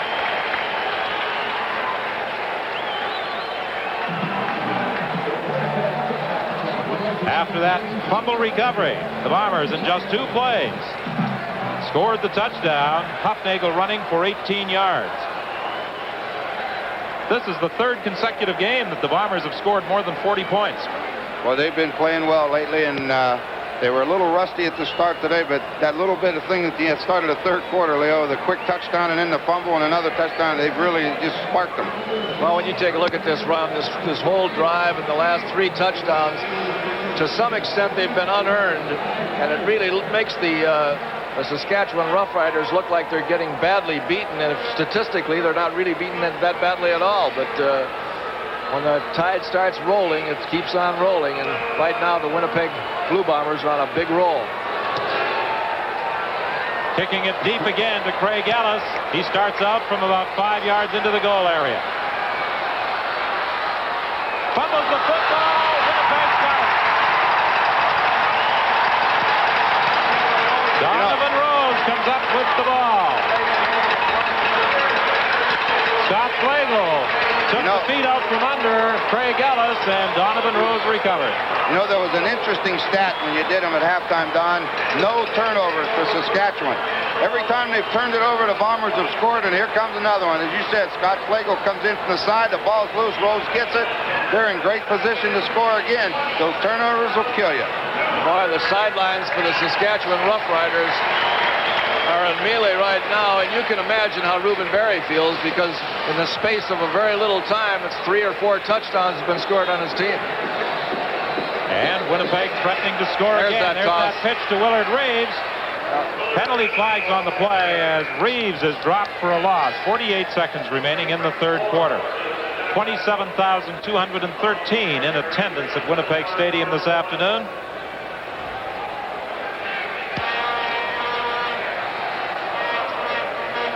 A holding call against Winnipeg. Jerry Friesen looking over to the bench to see whether or not they should take the penalty. And they have decided to move Winnipeg back to 10 yards, making it 1st and 20 from the 40 or 36-yard line. Winnipeg number 25. First down repeated. You know, you give them that, take that penalty. You take that penalty here, you'll see number 25 in your picture coming right here holding. And that's not fair. They'll throw the flag on you when you do that. But I don't really realize why they took that penalty there, because they've given the Blue Bombers 2 extra tries now, and they haven't taken them out of field goal range. You see that pass right there now. It was not completed, but the Saskatchewan Roughriders came at him with a blitz. Pick it up and go and try to score on that thing. He sends Jeff Boyd to the post and just overthrows it. But you don't see number 4 Suter back there anywhere, because he had to come up, and it's one-on-one to the goal line. He took the chance, didn't get it. So it's 2nd and 10 from the 36-yard line. 25 seconds the time remaining in this third quarter.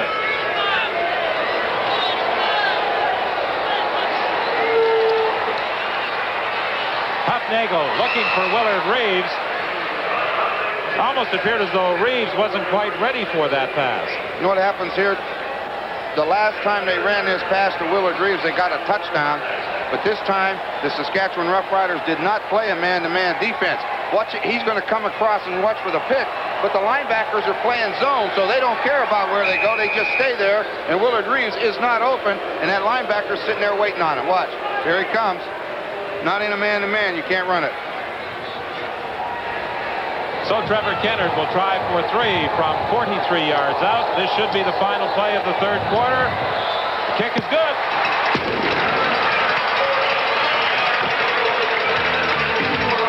And after 3 quarters of play, the Winnipeg Blue Bombers lead the Saskatchewan Roughriders 45-14.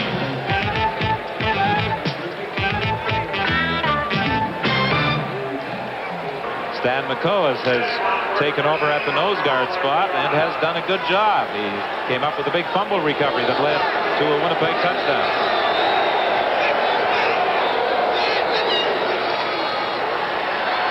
Homer Jordan completes the pass to Wallace. A first down at the 49-yard line. First play of the fourth quarter as Donovan Rose made the tackle for Winnipeg. All we get is the France goes straight out in the flat. The wide receiver runs a slant, and if this guy steps outside, you throw it inside. And that's what he did. Put it right on the numbers where he couldn't miss it. Good coverage, but the ball's right on the chest. Back to the live action. Homer Jordan gets away from the initial penetration. The pass almost picked off. It was intended for Wallace. He was being covered by Vernon Paul. Now, Homer Jordan's rolling out to his left and trying to throw back to his right. That's the most difficult pass in the world for a right-handed thrower. And he threw it high, which threw it high, and it's lucky that he didn't get it intercepted.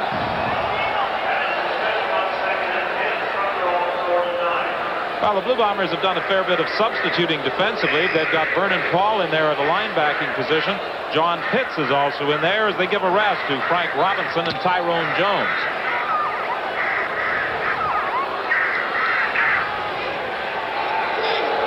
Second and 10 from the 49.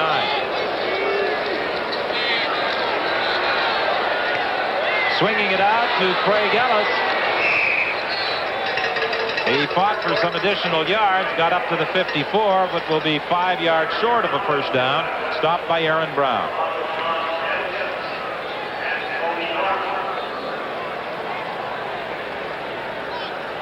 Well, turnovers in the third quarter certainly caused problems for the Saskatchewan Roughriders. Just amounted to 3 quick touchdowns.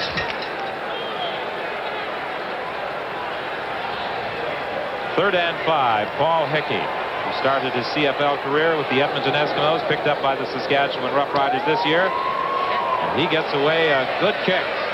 Haley fields it at the 6-yard line. Haley spins his way out to the 9. Stopped there by Mike Anderson. So that's where the Winnipeg Blue Bombers will scrimmage 1st and 10 at their own 9 with 13:23 remaining in the ballgame. The Bombers back at their own 9-yard line. This win, and it seems rather certain that Winnipeg will pick up 2 points, would move Winnipeg into a first-place tie in the West with the British Columbia Lions with identical records of 7 wins and 1 defeat. The Lions last night, 15-4 victors over the Calgary Stampeders. The Lions have next weekend off. The Winnipeg Blue Bombers travel to Taylor Field for a return battle with the Saskatchewan Roughriders. Willard Reeves finds a hole inside. He has a gain of 8 yards. A counter play with the Winnipeg running back, and that puts him over the 100-yard mark. Now, as far as Saskatchewan is concerned right now, they ought to just throw cares to the wind and go after them, blitz, do anything they want to do. Chris Walby on this counter is going to make that block right there, and that's what opens the seam for him. Nice, well blocked. Got that head in, took that momentum away, and opened the crack, and Reeves took it. That's a pretty good job of agility by Walby, as big as he is, to get across there. On that's a tackle trap, and that's quite a distance for him to go, but it was timed perfectly. Just couldn't do it. He couldn't draw it up any better. Well, they placed that ball at the 24-yard line, and that was a first down for Winnipeg. A counter again with Willard Reeves inside for a pickup of about 3. Said it worked so well, we'll come back and try it again.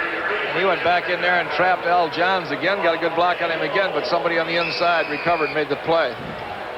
The injured Winnipeg player is veteran center John Bunk.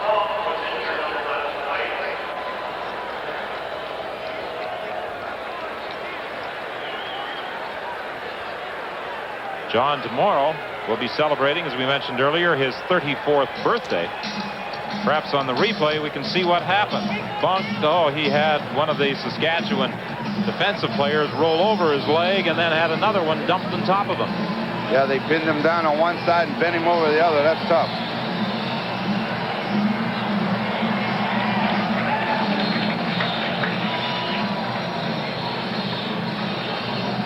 Something that all the offensive linemen with Winnipeg wear are those special knee braces. You can see one on the right knee of John Bonk, and apparently he's okay. John was telling us a couple of times last year that he felt that knee brace saved him from very serious injury. It's compulsory with Winnipeg offensive linemen to wear them. Looks like it might have saved him that time. I think it did. It really saved him because he really got that knee trapped under him. Mark Moores goes to center. Peter Vandenbos moves in at the guard spot. 2nd and 7. Hufnagel won't get a chance to throw it. He has 4 defenders draped all over him. Rick Goltz made the initial contact, and Al Johns came in to finish off the job. Johns has played pretty well at that defensive tackle position. He's had a good day today. That's good to see for Al Johns. He's been waiting a long time to become a starter. John Bonk back into the ball game. John Hufnagel taking over late in the 3rd quarter from Tom Clements. Since being inserted in at that quarterbacking position, he has led Winnipeg to 10 points. Pretty good average for Bob Cameron. And 5 kicks. 50 yards per kick is the average. Fran McDermott goes back to his own 42-yard line. Oh, good downfield tackle in the open field. Peter Vandenbos came flying through there to nail Fran McDermott. With 11:34 remaining in the ball game, it's Winnipeg 45, Saskatchewan 14. Well, the Winnipeg Blue Bombers not only lead on the scoreboard, but they've opened up quite a spread statistically now. They have much more balance between their running and passing attack than do the Saskatchewan Roughriders. Basically, the Riders have only been able to move the ball through the air. They started the game with Joe Paupau. They now have Homer Jordan at quarterback. He gives to Craig Ellis, and Ellis gets to the outside. Will have a gain of 9, maybe even 10 yards. Now a CFL update. Here's Don Martin.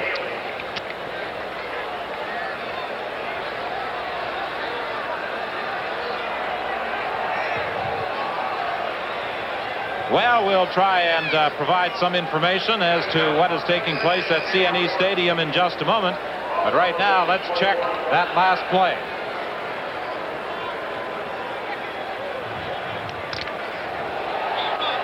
You'll see right here, it's a misdirection play again. The guard and tackle are both coming around, leading it. This is the play that Montreal has performed so well in the last couple of games, and everybody's using it. It's got a real bite on that defense. Homer Jordan keeping the football and picking up the first down on 2nd and 1.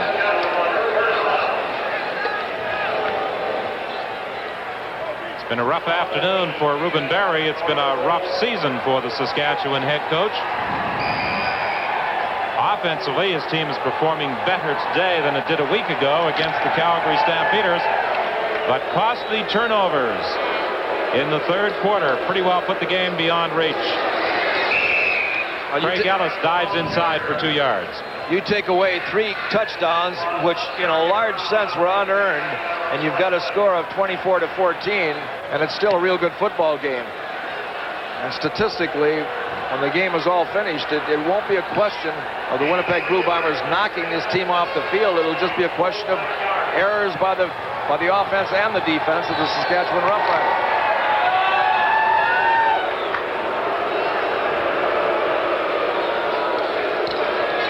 Second down, Saskatchewan. Homer Jordan is going to run with the football, and he'll get the first down as he crosses midfield.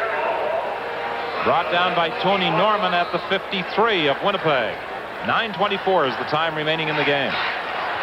Just watching Homer Jordan run, you can tell he's run before, hasn't he, Leo?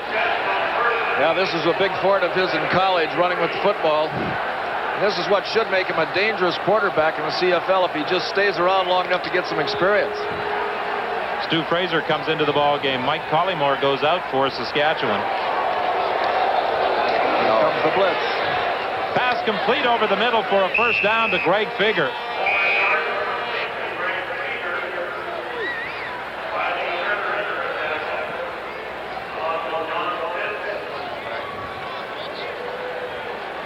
What happened, you see Frank Robinson on the blitz. Delbert Fowler ran out there with the back, and that opened the middle up, and Greg Figger found it. Homer Jordan found him. They had some coverage on the inside that time, but he just worked himself around the linebacker coverage and got himself open. Homer Jordan found him.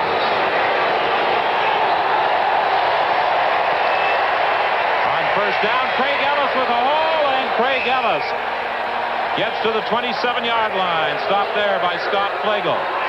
A 16-yard run by Craig Ellis. He now has 62 rushing yards for this game.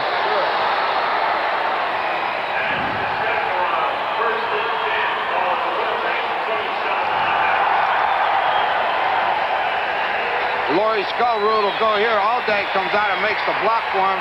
And watch Craig Ellis cut right in behind the block. Good job. And Craig Ellis again with another first down. Stopped by Ken Haley.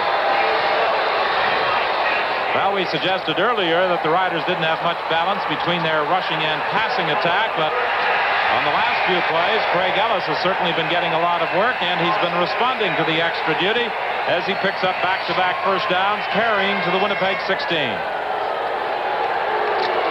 And just take a look at those first downs, and 19 for the Saskatchewan Roughriders and only 17 for Winnipeg. Great Figger this time, and Figger gets to the 2. They're shredding that defensive line of the Winnipeg Blue Bombers right now, just knocking them right off the line of scrimmage. And it's just a good thing as far as Winnipeg is concerned. It's a good thing as far as Winnipeg is concerned that they got those easy touchdowns. Look at that blocking in there. And a good job by Figger of following the blocks and hitting the seams. Skullroot turned out on the defensive end, and when he left him, he went through and got the linebacker, and it allowed Figger to make the goal. 6:43, the time remaining in the game.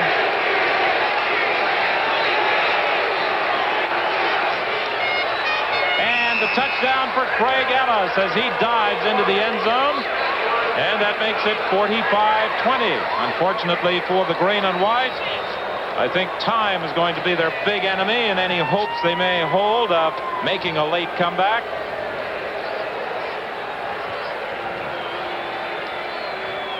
just the lead play with great figure leading, and then Ellis just tries to find any way at all to get in that end zone.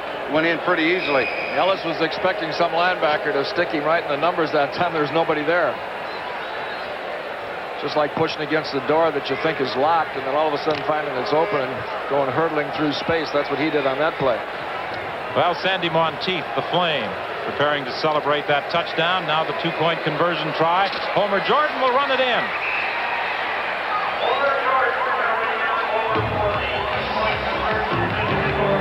So the Saskatchewan Roughriders get their 22nd point. It's now 45-22. Winnipeg leading with 6:33 remaining. Winnipeg leading by 23 with 6:33 remaining in the game. Craig Ellis scoring the touchdown. Homer Jordan adding the two-point conversion. Craig Ellis shaken up on the play. But judging by his reaction on that Saskatchewan bench, he's okay. The Roughriders preparing to kick off. And they try and kick off short, but Joe Poplawski deflects it out of bounds.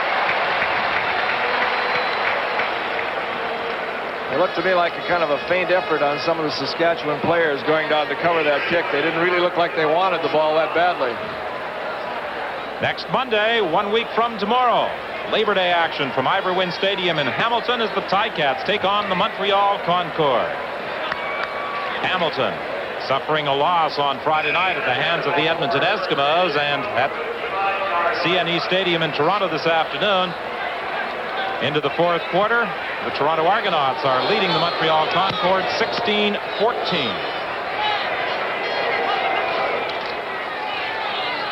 Willard Reeves slashes his way off tackle for 7 yards, stopped by Al Johns.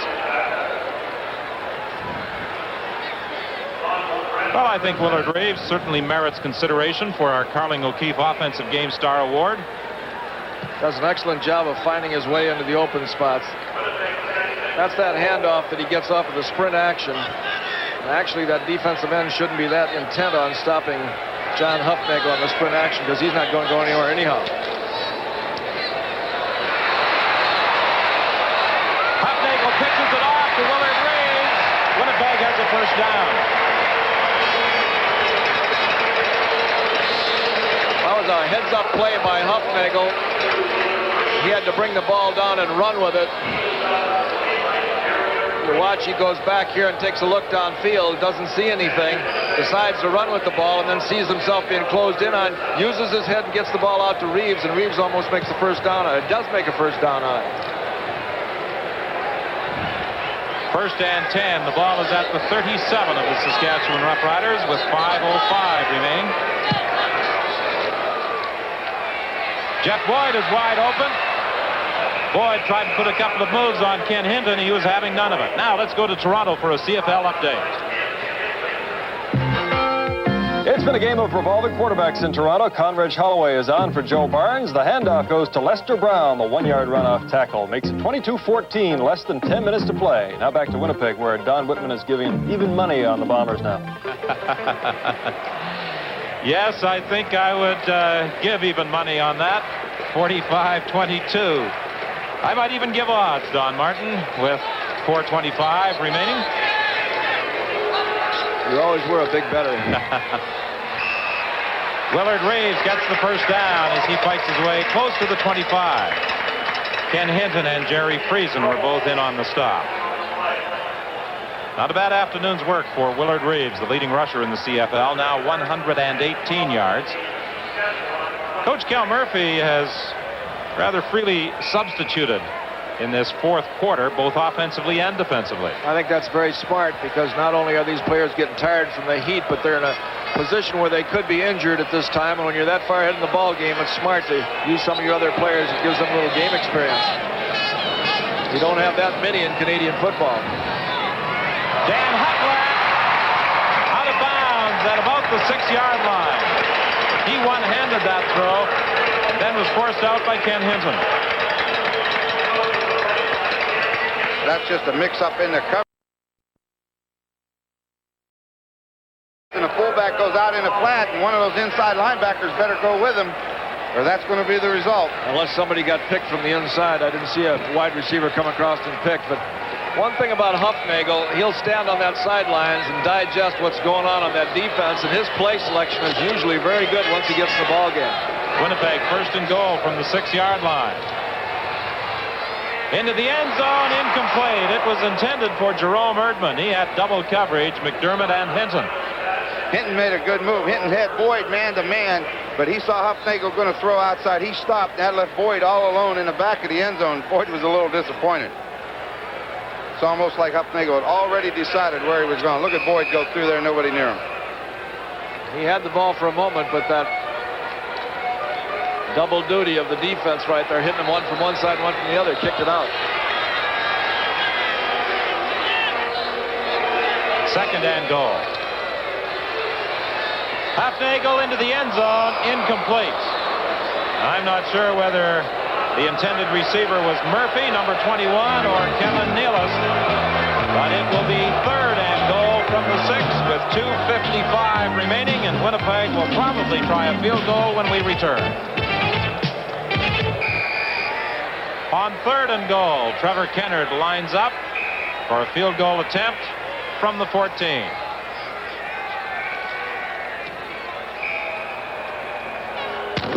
And it is good. That makes it 48-22. The Blue Bombers leading the Saskatchewan Roughriders. As we said, the two teams return to Taylor Field in Regina next Sunday afternoon. The Winnipeg Blue Bombers will share first place in the West with the British Columbia Lions, and with the Toronto Argonauts leading the Montreal Concorde, it looks as though they are going to increase their advantage to 6 points in the East. Difficult times lay ahead for Reuben Barry. I think it's safe to assume that Cal Murphy feels this one is all wrapped up now that he has removed the headset. Reuben Barry's team now with a record of 1 win, 6 losses, and a tie. Chris DeFrance takes the pass on the sidelines and then is hauled out of bounds by Ken Haley.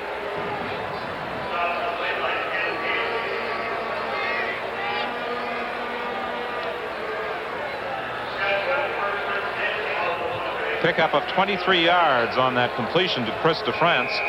Quite a movie buff. I understand he watches between 8 and 16 movies per week. I hope he's got a friend who's in the movie rental business.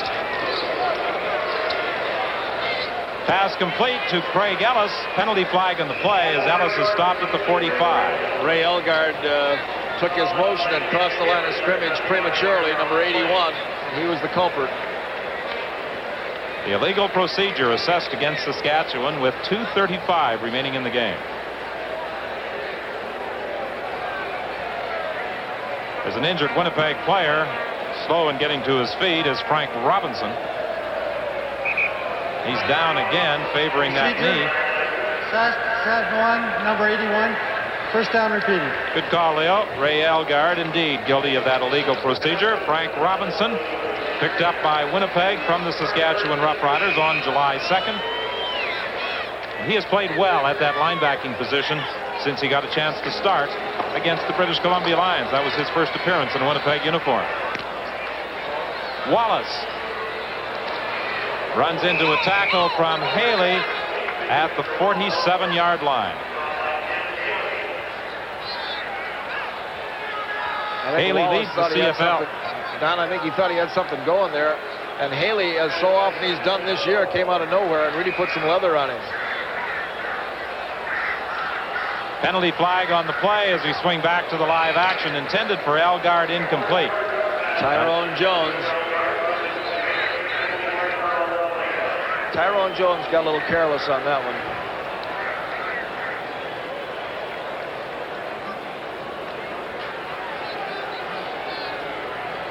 Tyrone says, I got a bonus for the amount of sacks that I get, so I got to get in there and get a couple of sacks toward the end of the game while the other team is a little bit lackadaisical, but he was a little bit premature that time.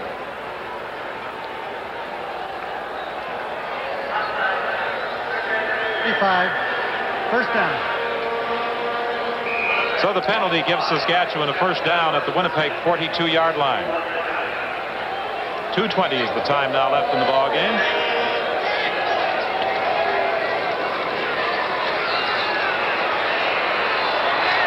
Homer Jordan is in trouble. He picked up 2 yards before being hauled down by Tony Norman and Stan McCullis.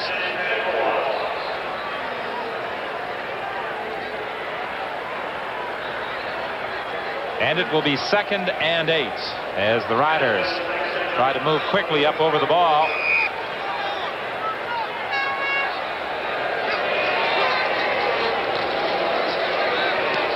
Pass to Craig Ellis, and he manages to stay in bounds and on his feet and has the first down to the 30-yard line. Initially, it appeared as though he was going to be going out of bounds short of the first down, but he maintained his balance and got that first down. Just dumps that ball underneath. Now it's up to Ellis to outrun him. Does a good job. Looks like he's going to get a block from Collingwood, and that helps him get the first down. He stays in, fights, gets the first down, and lets him keep the drive alive. Homer's in trouble. Managed to get the pass away, even though he had Delbert Fowler draped all over him. It was intended for Fager, incomplete. It will be 2nd and 10 from the 30.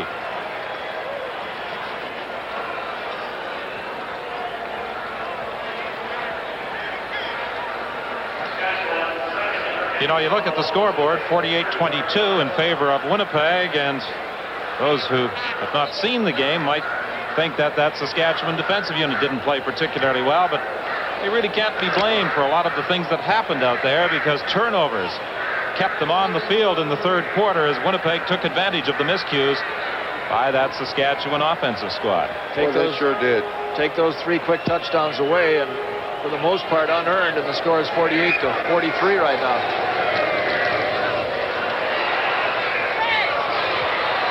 Craig Ellis breaks a couple of tackles, he'll score. 30-yard touchdown for Craig Ellis. He took that pass and simply outran everybody into the end zone. Wasn't much to it. He just sat in there and faked the block, caught the ball, and he did it all on his own. He just split the 2 guys and outran the third one. Boy, he ran right for that corner, too. He knew he was running out of field, but he knew if he had to get in, he had to go to that corner and get it in there tight, and that's what he did. There's a young man that hasn't quit all afternoon. The 2nd touchdown of the game for Craig Ellis. And he certainly would be considered for our Carling O'Keefe game star. But the guy on the other side of the line, he's going to have to get some consideration, too, and I'm talking about James Reed. Well, I think the heat may be taking its toll on Craig Ellis. At game time at the start, it was 35 degrees. It went up a degree during the course of the game to 36, which converts to 97 degrees Fahrenheit.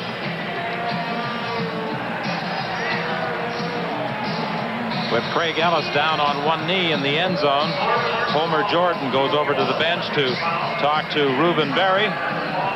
You saw a quick picture there of Cal Murphy on the sideline, and if there's one thing that really upsets Cal, is that when he gets a good lead playing against a team, if his team lets down a little bit and allows some easy touchdowns or easy first downs, he feels that this is a reflection somewhere down the line as the season progresses on his football team, that they shouldn't have these lapses, and he's upset about that right now. The man standing beside him wearing the baseball cap is defensive coordinator Fred Glick. Had a brother by the name of Gary Glick that was a first-round draft choice in the National Football League. Again, the Roughriders will try the 2-point conversion.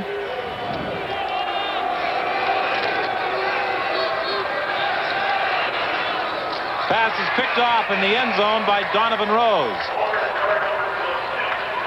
So the score holds at 48-28. Winnipeg leading Saskatchewan.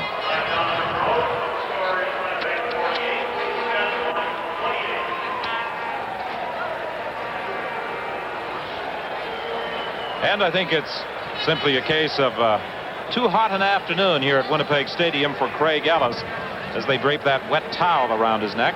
Now, Don, before I said that if it wasn't for those 3 touchdowns, the score would be 48-44 or something like that.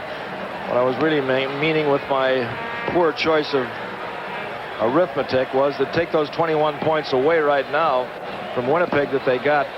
A lot of us feel undeservedly. They'd only have 27 points. And take a look at the points now that Saskatchewan has, and Saskatchewan will be ahead in the ball game, 28-27. Now, can you figure that out, Ron? Leo, I just listen. It makes no sense at all. What's that old expression? If ifs and buts were candies and nuts, we'd all have a Merry Christmas. You got it.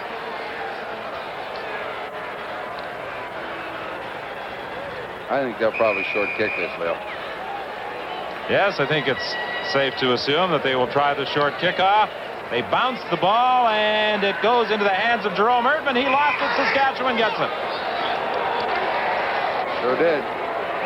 Chris DeFrance recovered. Jerome Erdman had it at one time, or was it Sean Kehoe who may have had a hand on that ball? I think it may have been Sean Kehoe, as a matter of fact. Yes, it is Sean Kehoe.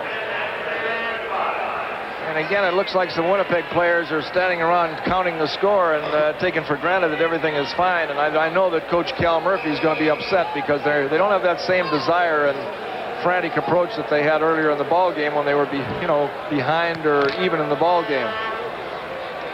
1:38 is the time remaining. 48-28. Winnipeg leading Saskatchewan. Homer Jordan is buried. Tyrone Jones on top of him. Now another CFL update with Don Martin.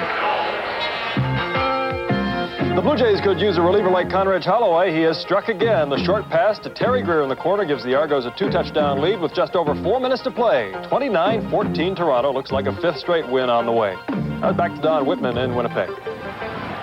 Yes, indeed, and the Toronto Argonauts will open up a 6-point lead atop the Eastern Conference standings. Next Friday night, they face the Ottawa Roughriders as Delbert Fowler is back to drop Homer Jordan at the 40-yard line.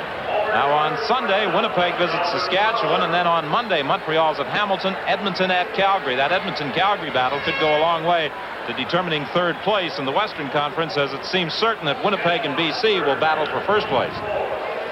Well, that time Delbert Fowler just came right around Greg Feger, and Greg didn't even make an attempt to block him, and he just went right in and jumped all over Homer Jordan. The time before it was the linebacker on the other side. Well, you're right. He was there in a hurry. 1:23, the time remaining in the ball game as the clock is now running with Paul Hickey back in punt formation.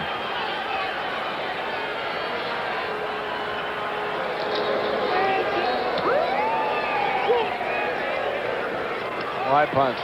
The ball bounces to Ken Haley. And Haley is brought down at the 33. Jerry Friesen was there to make the tackle. That's where Winnipeg will take over after that 45-yard kick by Paul Hickey. 58 seconds remaining in the game. As we mentioned at the start of our telecast, the Blue Bombers, the hottest team in the CFL. They have now reeled off 7 consecutive victories after losing their season opener to the Calgary Stampeders. It's a kind of a toss-up as to which is the hottest team out here this afternoon in this heat. And heat has played a big factor in this ball game. Both teams look like they're completely and totally drained at this time. I don't think there's much doubt that the high temperature has certainly taken its toll. Sean Kehoe is stopped at the 35-yard line. A lot of people who normally operate in a backup capacity in there now for the Winnipeg Blue Bombers. Of course, with a 34-man roster, you don't have that many opportunities to make substitutions.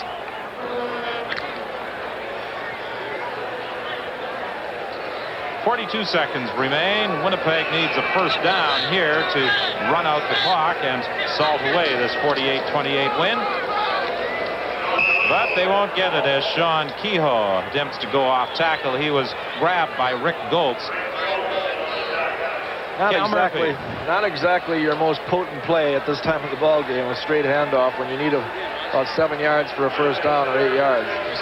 Cal Murphy started in the Canadian Football League with British Columbia Lions. He was head coach there, then went to the Edmonton Eskimos, to the Montreal Concord, then to the Edmonton Eskimos, and came over as head coach of the Winnipeg Blue Bombers. And he's done a fine job in putting together a strong contender in Winnipeg. There's been a consistency of winning wherever he's been since he left the BC Lions. Went to the Montreal Alouettes and saw some Grey Cup action. Went to the Edmonton and got a bunch of rings on his finger, and then come over here and looks like he could have a Grey Cup team here. Fran McDermott Takes the punt, tries to go down the sidelines, and gets it out to the 34-yard line. That was a 47-yard kick by Bob Cameron. Scott Flagle is downfield to make the tackle with 5 seconds remaining in the ball game. There'll be an argument out in BC about who's going to be in that Grey Cup, though, and when that game does come up, it's going to be a great one. Well, first place in the West could very well be decided on the 27th of October, the final game of the season for Winnipeg and British Columbia, and they play under the Dome in Vancouver.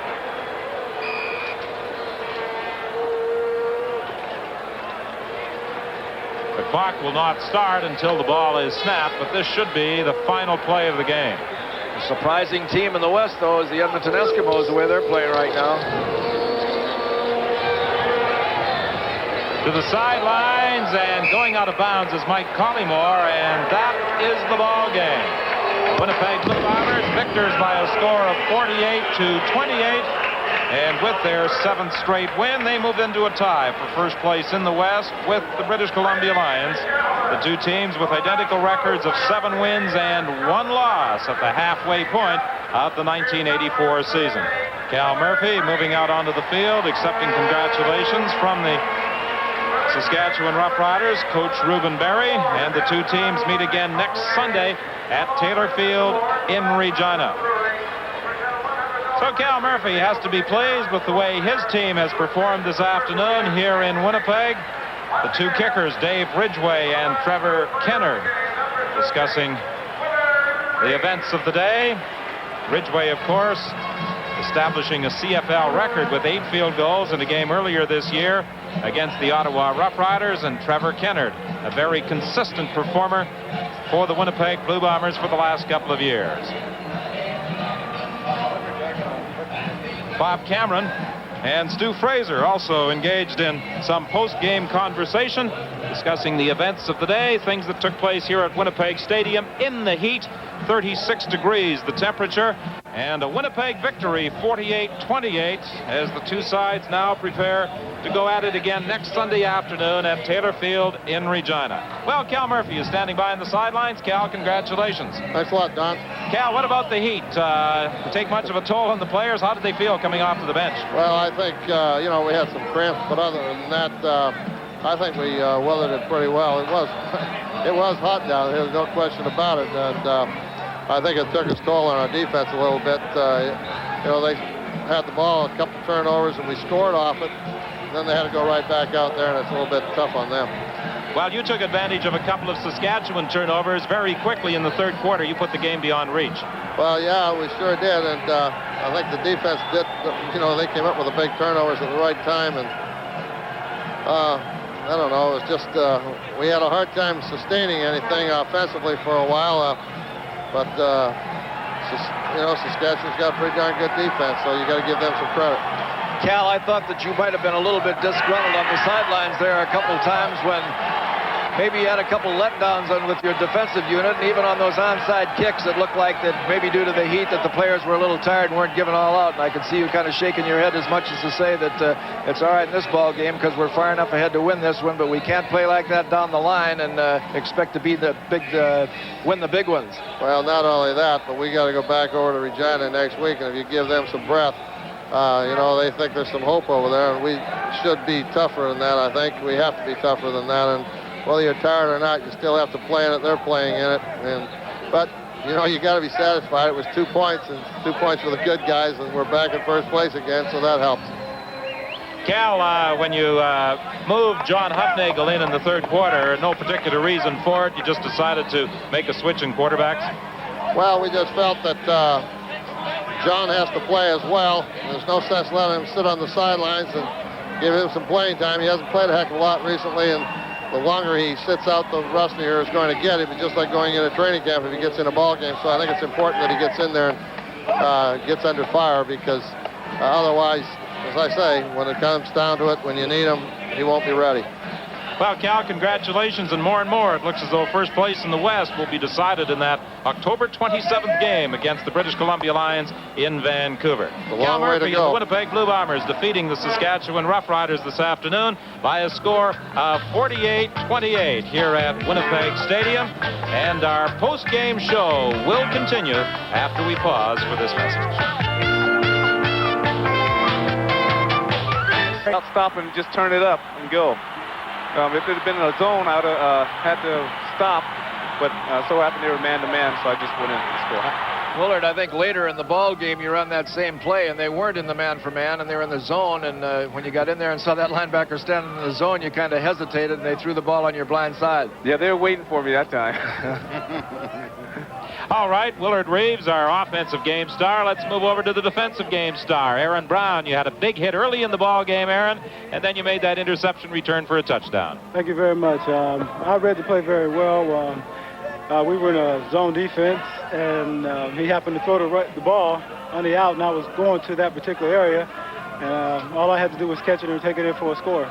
Well, that's easier said than done many times. Let's take a look at it, though, and you can describe this interception and the return for the major score. We were in the Sam cover 3, and it was Waggle, so I moved out knowing that I was looking at the play all week, and I knew he was going to throw it to that slot back. So what I did was just come across, and it was pretty simple. Just take the ball and run it in. Well, the dream of every defensive player, and you knew from 10 yards out that you had nobody in front of you as he headed for the end zone. Oh, no question. But other than that, Saskatchewan was a good team. They came back on us. I think we let down on defense our tempo, but hopefully we can pick it up next week when we go up to Saskatchewan. Well, Aaron, last year you had an awful good defensive football team. This year it seems to be better. Would you agree with that? How good is it? Oh, I think so. We're as good as we want to be.